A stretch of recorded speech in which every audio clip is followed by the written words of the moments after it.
वो सबको एक बेकार, कमजोर और बेचारा लड़का लगता था, लेकिन किसी ने नहीं सोचा था कि एक दिन उसकी किस्मत उसे एक ऐसी ताकत देगी जो उसे सबसे खतरनाक फाइटर बना देगी, सिर्फ एक वजह के लिए, अपने प्यार को बचाने के लिए। वोंग एक नॉर्मल कॉलेज स्टूडेंट है, चाइना का, ना ज्यादा दोस्त वाला, ना ही कोई खास पर्सनैलिटी, लेकिन उसके दिल में एक छुपी हुई चिंगारी है, उसके बचपन का प्यार याओ। याओ उसकी क्लास की सबसे ज्यादा पॉपुलर लड़की है, स्मार्ट, ब्यूटीफुल और हर किसी की ड्रीम गर्ल। वोंग ने कभी हिम्मत नहीं की अपने दिल की बात बोलने की, उसे लगता था कि वो याओ के लायक है ही नहीं। लेकिन एक रात जब कॉलेज के फ्रेंड्स एक साथ ट्रूथ एंड डेयर गेम खेल रहे होते हैं, तब सब कुछ बदल जाता है। याओ एक डेयर में कन्फेस करती है कि वो वांग को पसंद करती है। वांग तो जैसे हवा में उड़ने लगता है, उसे लगता था कि जिंदगी की सबसे बड़ी खुशी मिल चुकी है, पर खुशियां ज्यादा देर तक टिकती कहाँ है। याओ के एक और एडमायरर को जो को ये बात पता चल जाती है। जो एक गुंडा है जिसके पास भी बहुत ही पावर और पैसा, एटीट्यूड सब कुछ है। उसे गुस्सा आ जाता है कि याओ जैसे लड़की ने वांग जैसे लूजर को कैसे पसंद कर लिया। गुस्से में वोंग को सबक सिखाने के लिए निकल पड़ता है। जो अपने गुंडों के साथ वोंग को घेर लेता है और बिना कुछ सोचे समझे उसे मारना शुरू कर देता है। वांग कुछ भी नहीं बोलता, सिर्फ मार खाता रहता है। याओ को ये सब बर्दाश्त नहीं हो रहा होता है, जो उसे वीडियो कॉल करके दिखाता है वांग के साथ क्या कर रहे हो। याओ रोती है, चिल्लाती है, प्लीज उसे छोड़ दो, ये गलत है। लेकिन जो बोलता है कि अगर ये खुद बोले कि ये तुझे पसंद नहीं करेगा तभी मैं रुकूंगा। मार लगातार बढ़ती रहती है। वोंग की आंखों के सामने अंधेरा छाने लगता है, लेकिन उसका दिल, उसका प्यार कभी भी नहीं टूटता। आखिर में वो गुस्से से उठता है और एक गुंडे को जोर से हार्ट बट करता है और बिना सोचे समझे नदी में कूद जाता है। सब बहुत ही शॉक्ड हो जाते हैं। जो घबरा जाता है, मेरा तो सिर्फ दिखावा करना था, अगर ये मर गया तो मुझे तो पुलिस पकड़ के ले जाएगी, अब मैं क्या करूँ। वो अपने लोगों को भेजता है वोंग को ढूंढने के लिए, लेकिन वोंग तो शांत पानी में डूब रहा होता है। वो कुछ भी नहीं कह रहा होता है, बस यादें आती रहती है। उसका दिमाग उस दिन पर चला जाता है जब उसने पहली बार याओ को देखा होता है, स्कूल के पहले दिन। सब उसका मजाक उड़ा रहे थे, लेकिन सिर्फ याओ ही थी जिसने कि उसके साथ इंसान जैसा बर्ताव किया। उस पल उसे लगा था कि शायद से दुनिया में कोई है जो कि उसे समझ सकता है। तभी से उसके दिल में याओ के लिए जगह बन गई थी। अब उसे लगता है कि अब सब कुछ खत्म हो गया है, लेकिन तभी सब कुछ अजीब हो जाता है। उसकी नजर एक पानी के अंदर चमत्कार क्यूब पर पड़ती है। वांग उस क्यूब की तरफ हाथ बढ़ाता है। जैसे ही वो उस क्यूब को छूता है, क्यूब एकदम से उसके अंदर समा जाता है। अब सब कुछ गोल गोल घूमने लगता है। वांग को लगता है कि जैसे कोई उसे स्पेस के बीच खींच रहा हो, वक्त और जगह से परे लेकर जा रहा हो। आंखें खुलती है तो वो एक अजीब से ट्रांसपेरेंट रूम में होता है, जहाँ से दूर दूर तक सिर्फ तारे ही दिखाई दे रहे होते हैं। वो घबरा जाता है, समझ नहीं पाता है कि उसके साथ क्या हो रहा है। तभी उसके अंदर से एक आवाज आती है, स्वागत है मास्टर। वो आवाज बताती है कि ये क्यूब एक एशियंट पावर है जो सिर्फ किसी खास व्यक्ति के अंदर ही एक्टिवेट होती है, और वो व्यक्ति बन चुका है। इससे पहले कि वो और कुछ समझ पाए, वो एक पल में दोबारा से टेलीपोर्ट हो जाता है, इस बार सीधा नदी के ऊपर आसमान में। वो चिल्लाता है मैं गिर जाऊंगा, लेकिन उसे गिरने नहीं दिया जाता। नीचे देखता है जू और उसके घोड़े उसे ढूंढ रहे होते हैं। फिर एक और ब्लिंक और वो सीधा अपने क्लासरूम में आता है। क्यूब की आवाज फिर से आती है, तुम अभी तक अपनी पावर कंट्रोल नहीं कर पा रहे हो, इसलिए तुम रैंडम जगहों पर टेलीपोर्ट हो जा रहे हो। वोंग अभी तक कंफ्यूज था, लेकिन एक बात तो पक्की है, अब वो वही कमजोर लड़का नहीं रहा। वोंग का दिमाग घूम रहा था। तभी क्यूब ने उसे वॉर्न किया कि कोई उसके रूम के पास आ रहा है। ये सुनते ही वोंग तुरंत वहाँ से गायब हो गया और सीधा अपने फ्लैट में टेलीपोर्ट कर गया, बिना किसी को दिखाए। थोड़ा शांत होने के बाद उसने एक रिलैक्सिंग शावर लिया, पर जैसे ही निकलता है याओ का फोन आता है। उसकी आवाज में घबराहट थी। जब से उसने वोंग को नदी में गिरते हुए देखा था, वो काफी से डिस्टर्ब हो गई थी। वोंग ने उसे समझाया कि वो तैर कर दूसरी तरफ चला गया था, सिर्फ जॉन को कंफ्यूज करने के लिए। याओ ने कहा कि उसे पुलिस को कॉल करना चाहिए, और वोंग ने कहा कि अब वो थोड़ा ठीक फील कर रहा है, और बिना ज्यादा कुछ कहे कॉल को कट कर देता है। उसने याओ को सिर्फ इतना ही कहा, थोड़ा रेस्ट कर लो। उसके बाद वोंग बेड पर जाकर छिप गया, सोचने लगा कि याओ उसकी कभी उस बात पर यकीन नहीं करेगी जो कुछ उसके साथ आज हुआ। पर वैसे भी वो नहीं चाहता था कि याओ किसी भी तरह से खतरनाक चीजों में फंसे, इसलिए उसने सब कुछ अपने तक रखने का फैसला किया। तभी क्यूब ने फिर से उसे बात करने लगा, क्योंकि अब वोंग शांत था। वो इधर उधर देखने लगा, कंफ्यूज था कि आवाज कहाँ से आ रही है, पर आवाज उसके अंदर से ही आ रही थी। और अचानक क्यूब ने उसे खुद अंदर से खींच लिया। वोंग एक बार फिर से उसी अजीब से स्पेस में घूम रहा था। क्यूब ने उसे बताया कि वो हैरी क्यूब का मास्टर है। ये क्यूब है अल्टीमेट यूनिवर्स सिस्टम, जो कि उसे एक अल्टीमेट वॉरियर बना सकता है। वोंग कुछ भी नहीं समझ पा रहा था, पर उसे ये काफी इंटरेस्टिंग लग रहा था। उसने रूम के दरवाजों को ऑब्जर्व किया और क्यूब से पूछा, तुमने मेरी मदद क्यों की? उस मोमेंट पर वो हवा में उड़ने लगा। क्यूब ने जवाब दिया, मैं तुम्हारी सिर्फ इच्छा पूरी कर रहा हूँ, तुम तो दुनिया के किंग बनना चाहते हो ना। एक पल के लिए वो क्लाउड्स के ऊपर था और अगले सेकंड अपने रूफटॉप के ऊपर होवर कर रहा था।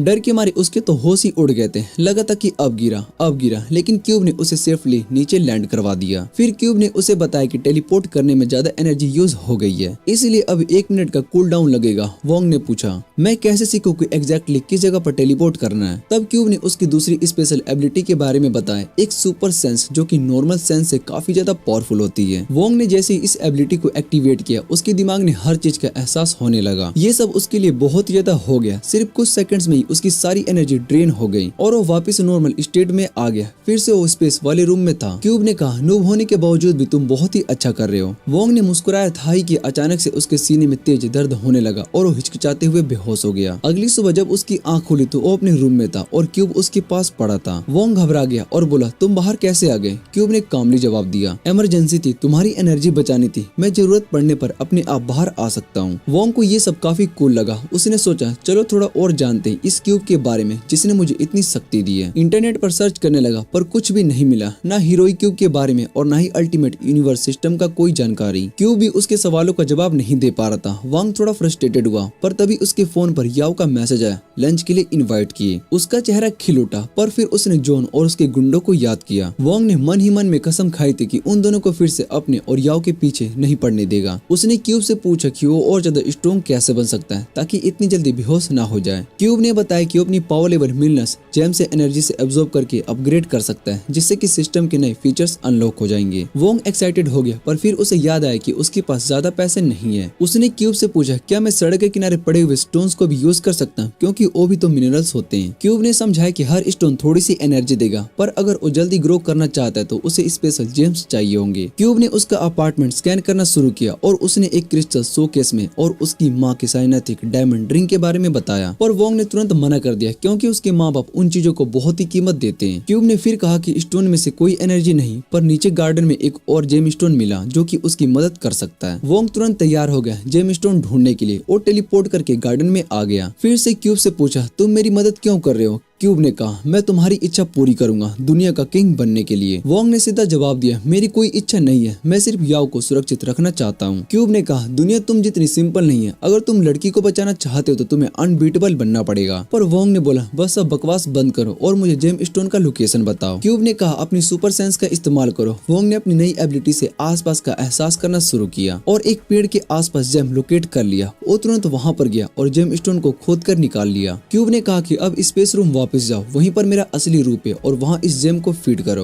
वोंग तुरंत टेलीपोर्ट करके स्पेस रूम में आ गया, जेम स्टोन को वॉल में इंसर्ट किया। अचानक रूम की दीवारों में से एनर्जी निकलने लगी। वोंग के अंदर एनर्जी तेजी से बढ़ने लगी। क्यूब ने बताया, क्योंकि जेम लो लेवल का था, उसकी स्ट्रेंथ 2 पॉइंट्स और इंडोरेंस 1 पॉइंट से बढ़ गई है। क्यूब ने बताया कि अगर Wong better gem stone use करेगा तो वो कल से और भी ज्यादा स्ट्रॉन्ग हो सकता है। वोंग थक कर उठा कल की एक्साइटमेंट के बाद। फिर उसे याद आया कि वो क्लास के लिए लेट हो गया। अब वो भाग कर निकल पड़ा। क्लास में जाकर देखा याओ उससे गुस्सा है क्योंकि उसने उसका कॉल बीच में ही कट कर दिया था। उसके दोस्त मजाक में ही कहते हैं कि चलो अब रूम ले लो, पर तभी जॉन और उसके गुंस वहाँ पर आ जाते हैं। याओ डर गई, पर वोंग ने उसे वादा किया कि अब सब कुछ वो संभालेगा, और उसका हैंडल करने का ये मतलब था कि वो अपनी किताबों के पीछे छुप गया, उम्मीद करता हुआ कि जॉन उसे ना ढूंढ पाए। फिर भी उसने क्यूब से पूछा कि अगर सिचुएशन बिगड़ गई तो वो क्या लड़ सकता है। क्यूब ने यकीन दिलाया कि जॉन और उसके गुंस की पावर लेवल सिर्फ 5 है, जबकि वोंग की लेवल 22 है। तब जॉन वोंग को ढूंढने लगा, पर याओ अचानक से खड़ी हुई और बोला, छोड़ो हमें। जॉन एक्टिंग करता है कि वो बुरा नहीं है और कहता है याओ को कि वो वोंग के लिए नहीं बोलती, क्योंकि वोंग एक लूजर है, अपने लिए एक औरत चाहिए उसे जो कि उसका शील्ड बन सके। याओ गुस्से में कहती है कि मेरे आदमी का नाम अपनी जुबान से दूर रख। तब वोंग खड़ा होता है, कहता है कि जॉन सही था, अब उसे खुद के लिए खड़ा होना चाहिए। वो जॉन को भागने के लिए कहता है, पर जॉन उसका कॉलर पकड़ लेता है लड़ने के लिए। वोंग आसानी से उसे हरा देता है और कहता है कि अगर वो पीछे हट जाए तो उसे कुछ भी नहीं होगा। जॉन वोंग की ताकत को देखकर बहुत ही हैरान हो जाता है। तभी प्रोफेसर क्लास में आकर सभी को अपनी सीट पर जाने के लिए कहता है। जॉन कहता है कि वो शाम को बास्केटबॉल कोर्ट में आकर मिलेंगे अगर वोंग नहीं चाहते कि याओ इस लड़ाई में फंसे। वोंग इस बात को चैलेंज समझ जाता है और टाइम पर बास्केटबॉल कोर्ट पर पहुंच जाता है, पर जॉन के साथ आज वहां पर कई लोग भी थे। क्यूब कोर्ट को स्कैन करता है और बताता है कि वोंग के जीतने की चांस सिर्फ 20% है। वोंग घबरा जाता है क्योंकि उसे लगा था कि ये नंबर बहुत ही ज्यादा होगा। जॉन अपने लोगों को दरवाजे बंद करने का हुक्म देता है और वोंग से कहता है कि अगर वो कल के लिए माफी मांगे और वादा करे कि याओ को दोबारा नहीं देखेगा तो उसे माफ कर देगा। वोंग हंसी लेता है, कहता है कि उसने कभी नहीं सोचा था कि एक मशहूर गैंगस्टर इतना डरपोक होगा कि उसको लड़ने के लिए पूरा सोकर टीम चाहिए होगा। एक लड़का जो गुस्से में आता है क्योंकि वो दिमाग से खेल रहा है, पर वो जानता है कि अगर वो पीछे हटता है तो अपने लोगों का रिस्पेक्ट खोएगा। खुशकिस्मती से गैंग का सबसे अच्छा ब्राउलर आगे बढ़ता है और वोंग को 1-on-1 फाइट देता है जैसा कि वोंग चाहता है। वोंग ने क्यू से अपने स्टेट के बारे में पूछा तो पता चला कि उसका पावर 10 है। वोंग सोचता है कि फाइट आसान होगी, पर फिर भी वो सावधान रहने का फैसला करता है और अपनी स्टैंस लेता है। बैडली मतलब कि वो गांडवा लड़का बास्केटबॉल फायरवॉल उठाता है और पूरी ताकत से वोंग पर चार्ज करता है। फिर वो तुरंत एक के बाद एक तेज पंचेस बरसाने लगता है, लेकिन वोंग सब कुछ डॉज कर लेता है और थोड़ी देर में बैडली थक कर हार मान लेता है। वो फिर भी आगे बढ़ने की कोशिश करता है और उसके दोस्तों का हौसला बढ़ाते हुए, पर वोंग उसका पैर पकड़ लेता है और एक जबरदस्त वार मार के उसे बेहोश कर देता है। वोंग उसको दूर फेंक देता है। फिर जॉन और उसके गैंग वालों की तरफ देखता है, जो कि अभी भी अपने बेस्ट ब्रोलर के गिरने पर यकीन नहीं कर पा रहे होते हैं। वोंग जॉन को कहता है कि अब तुम्हारी बारी है, पर जॉन हंसने लगता है, मैं पागल नहीं हूँ जो कि अकेला तुमसे लड़ूंगा। वोंग समझ जाता है कि अब उसे सबको एक साथ फेस करना पड़ेगा। तब सिस्टम बताता है कि बैडली को हराने के बाद उसके जीतने के चांसेस 30% बढ़ गए। जैसे ही जॉन के गुंग्स वोंग पर आते हैं, वोंग समझ जाता है कि अब सिर्फ जंग जीतने के लिए पूरी जान लगानी पड़ेगी। गुंग्स उस पर हर तरफ से अटैक करते हैं, लेकिन वो सबको डॉज करता है और फिर फाइट करता है। तब एक लड़का पीछे से अटैक करता है। वोंग पहले अटैक को डॉज कर लेता है क्योंकि क्यूब ने वार्निंग दी थी, पर फिर दूसरे लड़के ने उसे पीछे से किक मारकर उसका बैलेंस बिगाड़ दिया। वोंग बहुत ही गुस्से में आ जाता है और उस लड़के पर दौड़ता है जिसने कि उसे एम्ब्यूज किया था। वो उस पर फ्यूचर जनरेशन अंडर 3000 मूव मारकर उसे हवा में उड़ा देता है। जॉन समझ जाता है कि सिचुएशन उसके हिसाब से बहुत ही मुश्किल है और वो अपने आदमियों को दोबारा अटैक करने का हुक्म देता है। इस बार वोंग अपनी एथलेटिक स्किल का यूज करता है, अटैकर से थोड़ा डिस्टेंस बनाता है और एक एक करके उन्हें निशाना बनाता है। लेकिन फाइट में नूब होने की वजह से वो एक बार फिर से गार्ड को खोल बैठता है और एक जोर का पंच झेलता है। गैंगस्टर फिर से हर तरफ से उस पर अटैक करते हैं, पर वोंग उनके पंचेस को एक छाट की तरफ खा जाता है और हर एक को एक ही हिट में गिरा देता है। फिर वो एक लड़के का पैर पकड़ता है, उसे घुमाता है और उसे जॉन की तरफ फेंक देता है, जिससे कि जॉन की नाक लगती है। जब तक जॉन गिर कर उठता है, तब तक वोंग ने अपने सारे लीकेज को खत्म कर दिया होता है। जॉन अब डर के मारे उसकी हालत खराब हो चुकी होती है, पर वोंग भी अपनी लिमिट पर पहुंच चुका होता है। क्यूब ने उसे चेतावनी दी थी, पर फिर भी वो जॉन की तरफ बढ़ता है ताकि सब कुछ खत्म कर सके। जॉन चीख कर कहता है कि छोड़ दो मुझे। तभी लाइट्स चलती है और एक गैंग वहाँ पर आ जाती है। वो सरकास्ट के लिए ताली बजाने लगते हैं जॉन और उसके गैंग के लिए। कहते हैं कि एक आदमी ने मिलकर तुम्हारा ये हाल कर दिया। जॉन उठकर राइवल गैंग के लीडर हुआन से पूछते हैं कि तुम्हें यहाँ पर क्या करना है। हुआन हंसकर कहता है कि मैं बस यहाँ पर तुम पर हंसने के लिए आया हूँ। फिर वो जॉन को बुरी तरीके से गाली देता है। कहता है कि वो एक रूकी है जो कि गैंग में रहने के लायक भी नहीं है और वो लीड करना तो बहुत ही दूर की बात है। तभी वो बीच में बोल पड़ता है, हुआन तुम चले जाओ, मुझे जॉन के साथ कुछ अधूरा काम पूरा करना है। लेकिन जल्दी वोंग समझ जाता है कि ये बहुत ही गलत है, क्योंकि हुआन इस बात से बहुत ही नाराज हो जाता है। वो अपने गुंस को भेजता है वोंग को सबक सिखाने के लिए। क्यूब वोंग को बताता है कि इस फाइट में जितना मुमकिन नहीं है, बेहतर है कि तुम भाग जाओ। वोंग एडवाइस सुनकर भागना शुरू कर देता है, लेकिन असली प्लान के नेक्स्ट स्टेप के लिए जब वो शैडोस वाली जगह पर पहुंचता है, वो अपनी पावर से टेलीपोर्ट करता है एकदम से इलेक्ट्रिक स्विच बोर्ड के पास और बिजली बंद कर देता है। गैंगस्टर बिजली जाने से हैरान हो जाते हैं। तभी वोंग तुरंत टेलीपोर्ट करता है हुमान के पीछे, बिना उसको समझने का मौका दिए उसे जमीन पर गिरा देता है। फिर वो उसके गूंज पर अटैक करता है, जो कि अभी अंधेरे में एडजस्ट नहीं कर पाए हैं। एक गैंग का मेंबर बिजली वापस जलाने के लिए जाता है, लेकिन तब तक देर हो चुकी होती है, क्योंकि वोंग ने पहले ही हुआन को फटाफट खत्म कर दिया होता है। जॉन अब डरा हुआ होता है, पर वोंग उसके पास जाने से पहले कॉलेज अथॉरिटीज दरवाजा खोलते हैं, क्योंकि उन्होंने बास्केटबॉल कोर्ट यूज करने की परमिशन नहीं ली होती है। याओ भी उनके साथ होती है, क्योंकि उसे पता होता है कि वोंग अंदर है और गैंगस्टर उसको मार रहे होंगे। अंदर जाके वोंग देखते है कि जॉन चुपके से भागने की कोशिश कर रहा है, तो उसके सामने टेलीपोर्ट कर लेता है। जॉन जमीन पर सर मारते हुए माफी मांगता है कि उसने वोंग से फाइट शुरू की। वोंग को लगता है कि ये मौका है सब कुछ सुलझाने का, और वो जॉन को स्पेस कोर्ट बनाने का प्लान बनाता है। जल्दी कॉलेज अथॉरिटीज दरवाजा तोड़कर हॉल में एंटर करते हैं, जहां जॉन एक्टिंग करता है और वोंग को मार रहा है। वोंग के प्लान के मुताबिक जॉन पूरी जिम्मेदारी लेता है बास्केटबॉल कोर्ट यूज करके ह्यूमन के गैंग के साथ फाइट करने की, और कहते हैं कि वोंग सिर्फ एक इनोसेंट बायस्टैंडर था जो कि इस फाइट में बस फंस गया था। कॉलेज अथॉरिटीज जॉन को सजा देते हैं और जॉन वोंग से वादा करता है कि वो उसको और कभी याओ को परेशान नहीं करेगा। इसके लिए वोंग अपनी पावर की लिमिट समझता है और डिसाइड करता है कि और स्ट्रॉन्ग बनेगा ज्यादा जेम्स ऑब्जर्व करके। पर जेम्स मिलना उतना आसान नहीं होता है जितना कि उसने सोचा होता है। अंत में वो अपने घर के पास एक पहाड़ों की ट्रिप में जाता है, उम्मीद करता है कि वहाँ पर कुछ मिलेगा, लेकिन जेम्स या तो बड़ी ब्लाउडर्स के अंदर झील के बीच में होते हैं या फिर 15 मीटर जमीन के नीचे। जल्दी कुछ भी नहीं मिलता है तो वो थक कर हार मान लेता है। तब क्यूब उसे बताते हैं कि नीचे जमीन के अंदर खोखला एरिया है जहाँ पर एक स्ट्रॉन्ग जेम छुपा हुआ है। वोंग अपनी सेंसिंग पावर से जेम को महसूस करता है और उसके पास टेलीपोर्ट करने की कोशिश करता है, पर वो दूर होने की वजह से काम नहीं करता।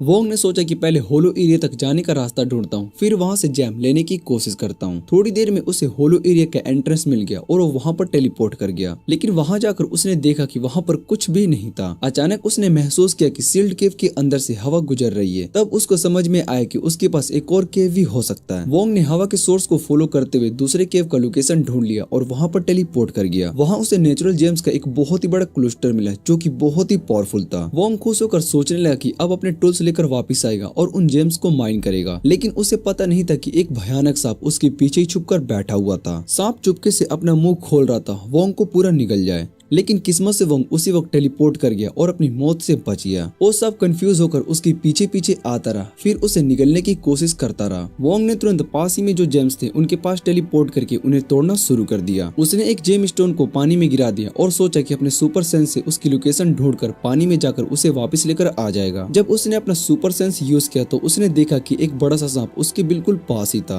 वोंग डर के मारे पीछे हटने लगा पर सांप उसके पास आता रहा। अचानक वोंग गिर गया और सांप उस पर अटैक करने लगा, लेकिन उसका सेफ्टी रोप उसकी मदद कर गया और उसने सांप के अटैक को डॉज कर लिया। फिर सांप पानी में गिर गया। वोंग को थोड़ी राहत मिली, लेकिन तभी उसका सेफ्टी रोप टूट गया और वो भी पानी में गिर गया। सांप ने फिर से उससे लड़ने की कोशिश की। वांग अपनी सोबल से लड़ने लगा, लेकिन सांप के दबाव से वो फंस गया। वांग टेलीपोर्ट करने की कोशिश करता है, लेकिन उसका क्यूब उसे बताता है कि अब वो सांप को अपने साथ लेकर जाएगा, चाहे कहीं पर भी टेलीपोर्ट करे, और वो अपनी करंट पावर से उसे स्पेस में भी लेकर नहीं जा सकता। फिर वोंग अपनी सोबल से सांप पर जोर से अटैक करता है, उसे सीरियसली चोट पहुंचाता है, खुद को फ्रीज करता है और जल्दी से स्पेस में टेलीपोर्ट कर लेता है। वहाँ वो क्यूब से कहता है कि अभी मेरे पास जितने भी जेम स्टोन है उन्हें अब्सॉर्ब कर लो, लेकिन वो क्यूब उसे बताता है कि अब वो जेम स्टोन को सिंथेसाइज भी कर सकता है। जैसे मोबाइल गेम में 3 कम रैंक के जेम स्टोन को मिलाकर एक हाई रैंक जेम स्टोन बनता है, वैसे यहाँ पर भी है। ये जेम स्टोन ज्यादा स्टार देता है और कुछ एक्स्ट्रा एबिलिटीज भी दे देता है। वोंग तुरंत क्यूब को सभी जेम स्टोन सिंथेसाइज करने को कहता है, लेकिन वो सुन के थोड़ा शौक और निराश हो जाता है, क्योंकि ये प्रोसेस 5 दिन से भी ज्यादा का समय लेगा। क्यूब उसे कमांड करता है कि वो न्यू जेम स्टोन को मिलाकर एक बड़ा जेम स्टोन बनाए और बाकी को 2 को सीधा यूज करे। वोंग सोचता है कि इससे वो इतना स्ट्रॉन्ग हो जाएगा कि सांप से लड़कर जीत सकता है। वोंग ने ये डील को मान ली। उसने 2 जेम स्टोन को एब्सॉर्ब कर लिया और उसके स्टेट्स भी बहुत ही ज्यादा बढ़ गए। वो अपनी नई ताकत के साथ फिर से केव में टेलीपोर्ट कर गया, रेडी था सांप से लड़ने के लिए। अपनी तेज स्पीड की वजह से वांग ने कुछ ही वारों में उस सांप को मार गिराया। ये देखकर वो थोड़ा डिसअपॉइंटेड हुआ, क्योंकि उसने सोचा था कि ये थोड़ा ज्यादा मुश्किल होगी, लेकिन उसने जल्दी इस बात को भूलकर अपनी गिराई हुई जेम स्टोन को ढूंढने लगा, जो कि रिवर में गिर गई थी। कुछ देर में उसे वो जेम स्टोन मिल गया। वो देखा कि वो बाकी जेम स्टोन की तरह ही लेवल की थी, लेकिन बहुत ही ज्यादा खूबसूरत लग रही थी। वांग ने सोचा कि इस जेम स्टोन को किसी और के खास काम के लिए यूज करना चाहिए। वहाँ जॉन और हुआन अपनी हार के बाद साथ में पीने बैठे हुए होते हैं। दोनों रिवेंज लेना चाहते हैं, लेकिन जानते हैं मिलकर भी वांग को नहीं हरा सकते। तब हुआन के दिमाग में एक आइडिया आता है। वो जॉन को बताता है कि वो किसी और से बहुत ही ज्यादा ताकतवर इंसान से मदद लेने वाले हैं। वो एक एक्सपीरियंस्ड गैंगस्टर लाव का नाम लेता है, जिसकी बात सुनकर जॉन डरा हुआ लगता है, क्योंकि वो सोचता है कि लाव उनकी मदद नहीं करेगा। लेकिन हुआन बताता है कि लाव को एक पावरफुल आदमी के चलते देश छोड़ना पड़ा था। वो आदमी याव से जुड़ा हुआ है और अगर वो सही तरीके से खेल करे तो लाव को वोंग को खत्म करने के लिए ला सकते हैं। इस सब से अनजान वोंग अपनी रिलेशनशिप के बाद याव के साथ पहली डेट पर जाता है। वो याव को कहता है कि वो चाहता है कि उसे किसी भी तरह की तकलीफ ना हो, इसलिए वो उसकी हिफाजत करेगा। याव उसे भरोसा देती है। क्यू वांग को बताता है कि वो झूठ बोल रहा है, लेकिन वांग को कोई फर्क नहीं पड़ता, क्योंकि वो भी अपना एक राज छुपा कर रखा हुआ है। वो दोनों अपनी डेट का मजा लेते हैं। बाद में कैफे में बैठकर याव एक गैसिंग गेम खेलते हैं, जिसमें कि वो सारी कैंडीज हार जाती है। वो सोचती है कुछ बदल गया और वांग से पूछती है कि वो क्या छुपा रहा है। तो वांग उसे वो रिफाइंड जेम्स देता है, जो कि उसने रिवर में पाया था, और उसे सब कुछ बोलने पर मजबूर कर देता है। अगली सुबह वांग याव का इंतजार कर रहा होता है और वो साथ में कॉलेज जा सके, लेकिन याव उसके कॉल का जवाब नहीं देती। वो बहुत ही बेसब्री से इंतजार करता है, लेकिन जब वो कुछ अजनबी लोगों की बातें सुनता है जो नियर बाय अपार्टमेंट कॉम्प्लेक्स में किसी सदस्य की बात कर रहे होते हैं, तो उसे पता चलता है कि याव भी वहीं पर रहती है। उसका दिल डर से भर जाता है। वो तुरंत याव के अपार्टमेंट की तरफ भागना शुरू कर देता है, उम्मीद करता है कि वो ठीक होगी। वहाँ उसने बहुत ही बड़ा भीड़ देखा, जो कि पुलिस को देख रहे थे, जो कि कुछ एरिया को बैरिकेड कर रही थी। वांग ने याव की माँ को देखा, जो कि इमोशनली टूट चुकी थी। वो पुलिस ऑफिसर को बताती है कि जब वो अपने काम से वापस गई थी तो उसका अपार्टमेंट पूरी तरीके से तबाह हो गया था और याव गायब थी। एक खून से लाल रंग का डोल छत से लटक रहा था, जो कि किसी धमकी की निशानी थी, और माँ को डर था कि उसकी बेटी बहुत ही बड़े खतरे में हो सकती है। वांग का दिल टूट गया। उसने ये सब सुना। उसने सोचा कि इसके पीछे कौन हो सकता है। तभी उसने देखा कि जो कि घबराया हुआ था, भीड़ से छुपकर निकलने की कोशिश कर रहा है। वांग ने पूछा, क्या तुम्हें याव के गायब होने के बारे में कुछ पता है? फिर अपनी खूनी से दीवार पर जोर से वार किया और दीवार में दरार ला दी, ताकि जॉन समझ जाए कि बात बहुत ही सीरियस है। डरबे से डर गया जॉन तुरंत झुक गया और तैयार हो गया सब कुछ बताने के लिए जो उसे पता था। इसी बीच याव गैंगस्टर लाव के छुपे हुए ठिकाने में बंद थी। लाव गोल्फ प्रैक्टिस कर रहा था, लेकिन अपने पनिशमेंट के तौर पर हुआन का मुंह गोल्फ पोल में रखने के लिए यूज कर रहा था, क्योंकि हुआन ने उसे धोखा देने की कोशिश की थी।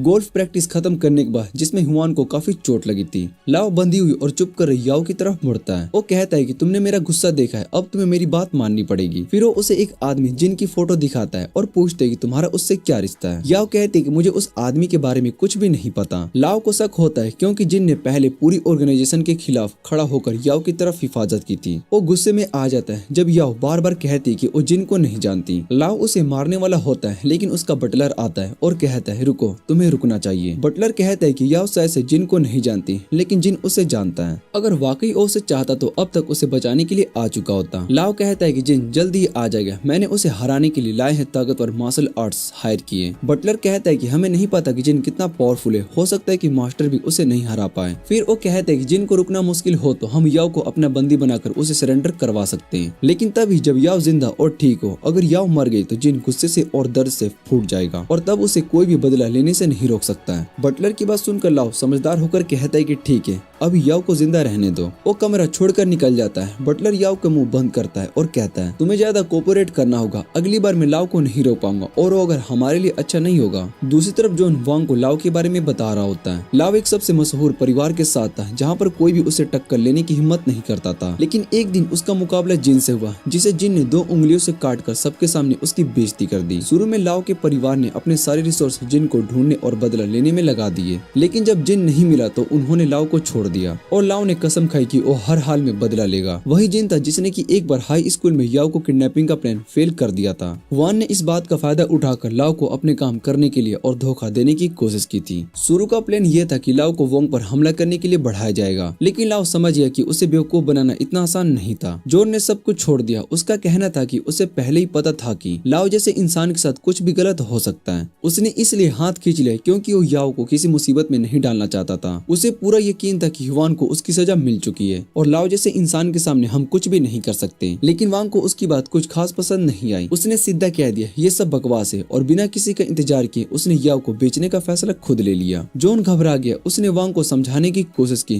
तूने सुना नहीं मैंने क्या कहा? वांग ने उसकी बात का सीधा जवाब दे दिया, मैं किसी से नहीं डरता। मैंने याओ से वादा किया है कि मैं तुम्हें हमेशा बचाऊंगा। उसने जॉन से कहा कि तुम अपने पाप का प्रायश्चित कर चुके हो। तुमने मुझे लाओ के बारे में सब कुछ सच बता दिया। बस अब पुलिस को बुला लो, फॉर्मेलिटीज वहाँ पर देख लेंगे। फिर बिना किसी देरी के वांग सीधा निकल पड़ा उस बिल्डिंग की तरफ जहाँ पर याओ को बंद करके रखा गया था। वो उस जेम स्टोन की एनर्जी को फील करके बिल्डिंग तक पहुंचा जो उसने याओ को दिया था। अंदर लाओ बटलर से पूछते कि क्या तुम्हें लगता है कि हम जिन को नहीं हरा सकते? बटलर थोड़ा हेजिटेट था। उसे पूरा भरोसा था, लेकिन उसने कहा था चाहे जीत ना मिले लेकिन जिन बिना चोट के यहाँ से नहीं जाएगा। तभी एक मार्शल मास्टर जो कि वहाँ पर मौजूद था लाओ को चिढ़ाता है, मैं यहाँ पर सिर्फ जिन को चोट पहुँचाने के लिए नहीं, उसे मारने के लिए आया हूँ। हमारे बीच एक पुराना हिसाब बाकी है। लाओ बस हल्का सा मुस्कुरा दिया। उसे उसकी ये घमंड भरी बात पसंद आई क्योंकि ये तो वही था जो कि वो चाहता था, एक जबरदस्त जंग अपने सबसे बड़े दुश्मन के साथ। उधर वोंग बिल्डिंग में एंटर करता है और क्यूब तुरंत उसे वॉर्न करता है, बहुत ही पावरफुल दुश्मन यहाँ पर मौजूद है। वांग उनकी प्रेजेंस महसूस करता है। उसने क्यूब से जेम स्टोन सिंथेसिस का स्टेटस पूछा। क्यूब ने बताया बस 30 मिनट और फिर अब्सॉर्ब होने के लिए रेडी होंगे। वोंग ने एक गहरी सांस ली और बिना डरे बिल्डिंग के अंदर बढ़ने लगा,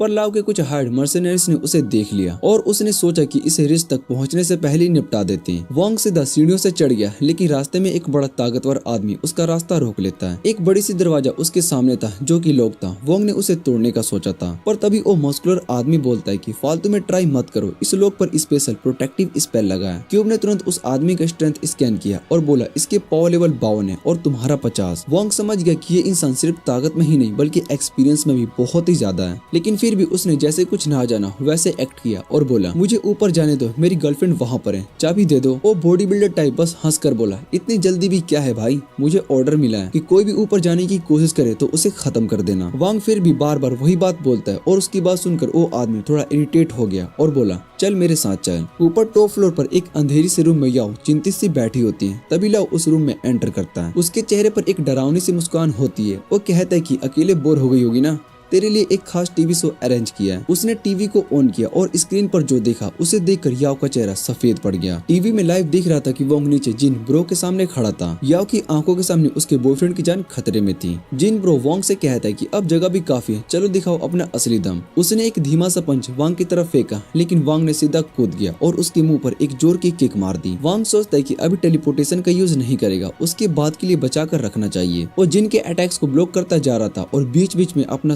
कोट भी मारने की कोशिश करता है, पर तभी जिन उसके हाथ को पकड़कर उसे जमीन पर फेंक देता है। वांग मुश्किल से बचता है जब जिन उसके पैर पर वार करने के लिए जाता है, लेकिन उसके बाद वो फिर से ब्रूटल अटैक की रेंज कर देता है। जिन उसकी तारीफ करता है, मजबूत है तू इमेच्योर होने के बावजूद भी। फिर उसके पेट में एक सॉलिड पंच मारते हुए बोलता है कि लेकिन तुम अंडरग्राउंड अरीना के सीजन फाइटर से भी नहीं जीत सकता। वांग समझ जाता है कि अगर जीतना है तो सिर्फ ताकत से नहीं बल्कि दिमाग से भी काम लेना होगा। तुरंत उसके दिमाग में एक प्लान आता है। जैसे ही जिन फिर से उसकी तरफ दौड़ता है, वांग उसके पंचेस को ब्लॉक करता है और उसके मोमेंटम का फायदा उठाकर एक तगड़ी सी किक उसके मुंह पर जोड़ देता है। वांग उसे चिढ़ाता है और गुस्से में जिन कंक्रीट तोड़ डालता है अपने हैवी पंचेस से। वो वांग से कहता है कि तेरे पंचेस तो, लेकिन उसके कहने से पहले वांग बोलता है अबे चल बे, और तुरंत अपने स्पेस रूम में एक बड़ा सा हैमर समन करके सीधा उसके पैर पर दे मारता है। एक ही बार में जिन ब्रो बेहोश हो जाता है और उसके हाथ से गेट की चाबी गिर जाती है। वांग अपनी छोटी सी ट्रिक पर बहुत ही खुश होता है, चाबी उठाता है और गेट को पार करता है। वो सीढ़ियों से दौड़ता हुआ याव तक पहुंचने के लिए जा रहा होता है, तभी क्यूब उसे वार्न करता है अटैक आ रहा है। उस वार्निंग की वजह से वांग एक नाइफ अटैक से बच जाता है, लेकिन तुरंत एक आदमी उसके पीछे आता है और उसे किक मार देता है। वांग मुश्किल से सीढ़ियों को पकड़कर लटकता है और वो नाइफ वाला आदमी उसके सामने आकर कहता है तुम तो बड़े कमजोर निकले, हमें लगा था कि तुमने पहले फ्लोर तक बॉक्सर को हरा दिया। वो उसके ऊपर चाकू तान देता है और फिर अचानक से रुक जाता है। वो बोलता है तेरे अंदर कुछ पोटेंशियल है, इसलिए अभी नहीं मारूंगा, ऊपर आकर मिल, कहकर वो चला जाता है। वांग गुस्से में उसके पीछे पीछे दौड़ता है, लेकिन जब वो ऊपर पहुंचता है तो वो आदमी वहां पर नहीं होता। क्यूब तुरंत इन्फॉर्म करता है कि उस आदमी का पावर लेवल 75 था।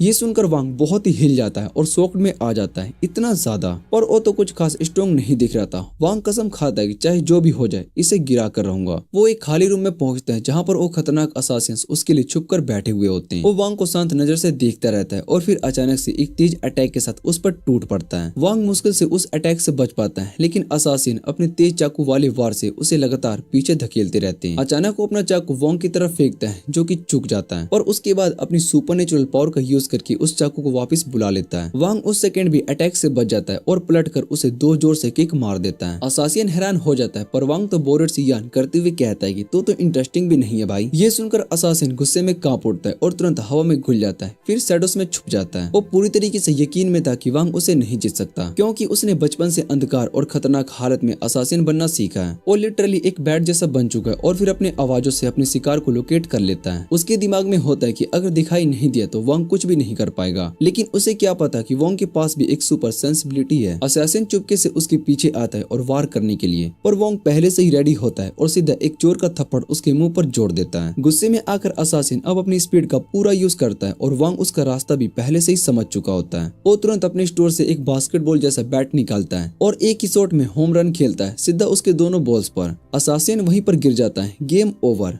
वांग पहले फ्लोर पर पहुंचता है जहां एक बूढ़ा आदमी उसका इंतजार कर रहा होता है। वो बूढ़ा एक नॉन स्किपेबल कट सीन शुरू करता है। वांग की तारीफ करते हुए कहता है वाह इतना दूर आ गया, लेकिन वांग उसकी बात पूरी होने से पहले ही अपना बैट उसके सर पर जड़ देता है, पर ओल्ड मैन उस बैट को ब्लॉक कर लेता है और तुरंत वांग को खींचकर एक झटके में जमीन पर पटक देता है। वो देखता है कि वांग अभी भी होश में, तो वो डिसाइड करता है कि असली गेम शुरू करेंगे। तभी क्यूब कहता है कि 1 मिनट बाकी है जेम सिंथेसाइज के लिए। वांग कॉन्फिडेंट होता है बस 1 मिनट रोक लूंगा, और ओल्ड मैन तुरंत उसे चौके होल्ड में ले लेता है और वांग तुरंत अपने स्टोरेज से एक छुरा निकालता है, पर बुढ़ा उसे पकड़ लेता है। तभी वांग छुरी को टेलीपोर्ट करके दूसरे हाथ में ले जाता है और बुढ़े आदमी को चोट पहुंचाता है। चौके होल्ड से निकल जाता है। वो एक जोर का पंच मारने की कोशिश करता है, लेकिन चोट तो सिर्फ उसके हाथ को ही लगती है। ओल्ड मैन अपने मसल को फ्लेक्स करते हुए दिखाता है तेरे पास ताकत नहीं है मुझसे लड़ने की। फिर वो एक पंच में जमीन में छेद कर देता है और एक के बाद एक अटैक से वांग को पीटना शुरू कर देता है। वांग बार बार गिरता है और बार बार उड़ता है, पर उसका हर अटैक बेकार हो जाता है। वो चिल्लाकर कहता है कि चाहे जो भी हो जाए मैं याव को बचाऊंगा, पर बूढ़ा उसका हाथ तोड़ देता है और कहता है कितना भोला है रे तू। फिर वो उसे एक पिलर के अगेंस्ट छुपा देता है और अपनी पूरी ताकत के साथ उसके मुंह पर पंच कर देता है। वांग वहीं पर बेहोश हो जाता है। वांग जमीन पर लेटे हुए था, तभी उसका क्यूब उसे बताता है कि जेम स्टोन अब एक हो गए और उन्होंने उसके स्टेट्स को बहुत ही बढ़ा दिए। वांग अंदर से एक ताकत महसूस करता है और खुद को संभालते हुए ओल्ड मैन से कहता है कि वार्म अप खत्म, अब असली लड़ाई शुरू होती है। ओल्ड मैन उसकी ताकत देखकर बहुत ही हैरान हो जाता है और अटैक कर देता है, लेकिन इस बार वांग पहले से ही और ज्यादा मजबूत था और वो तेजी से कई पंचेस मारने लगता है जिनसे कि ओल्ड मैन बच नहीं पाता। था। जब वो आखिरी वार मारने वाला होता है तभी उसको अपनी स्किन में दरार सी महसूस होती है, जैसे एनर्जी बाहर निकल रही हो। वांग घबरा जाता है और सोचता है कि ये क्या हो रहा है। क्यूब उसे समझाता है कि उसका सिस्टम उसके शरीर से जहर बाहर निकाला है क्योंकि उसका लेवल अप हो चुका है। वांग क्यूब से कहता है कि ये टाइम नहीं था, पर ओल्ड मैन इस मौके का फायदा उठाता है और फिर से अटैक कर देता है। लेकिन वांग अब उसे कई कदम आगे था। वो आसानी से अटैक को रोक लेता है और एक जबरदस्त पंच से ओल्ड मैन को चोट पहुंचाता है। ओल्ड मैन सोचता है कि ऐसे कैसे हो सकता है, वो इतना हार गया। वांग उसके चेहरे पर एक और पंच मारते हुए उसे दीवार से टकरा देता है। अगले पंच से वो ओल्ड मैन को पूरी तरीके से हरा देता है और अगले फ्लोर पर चला जाता है। याओ और लाओ उसकी सारी लड़ाइयाँ देख रही होती है और याओ थोड़ा रिलैक्स्ड होती है,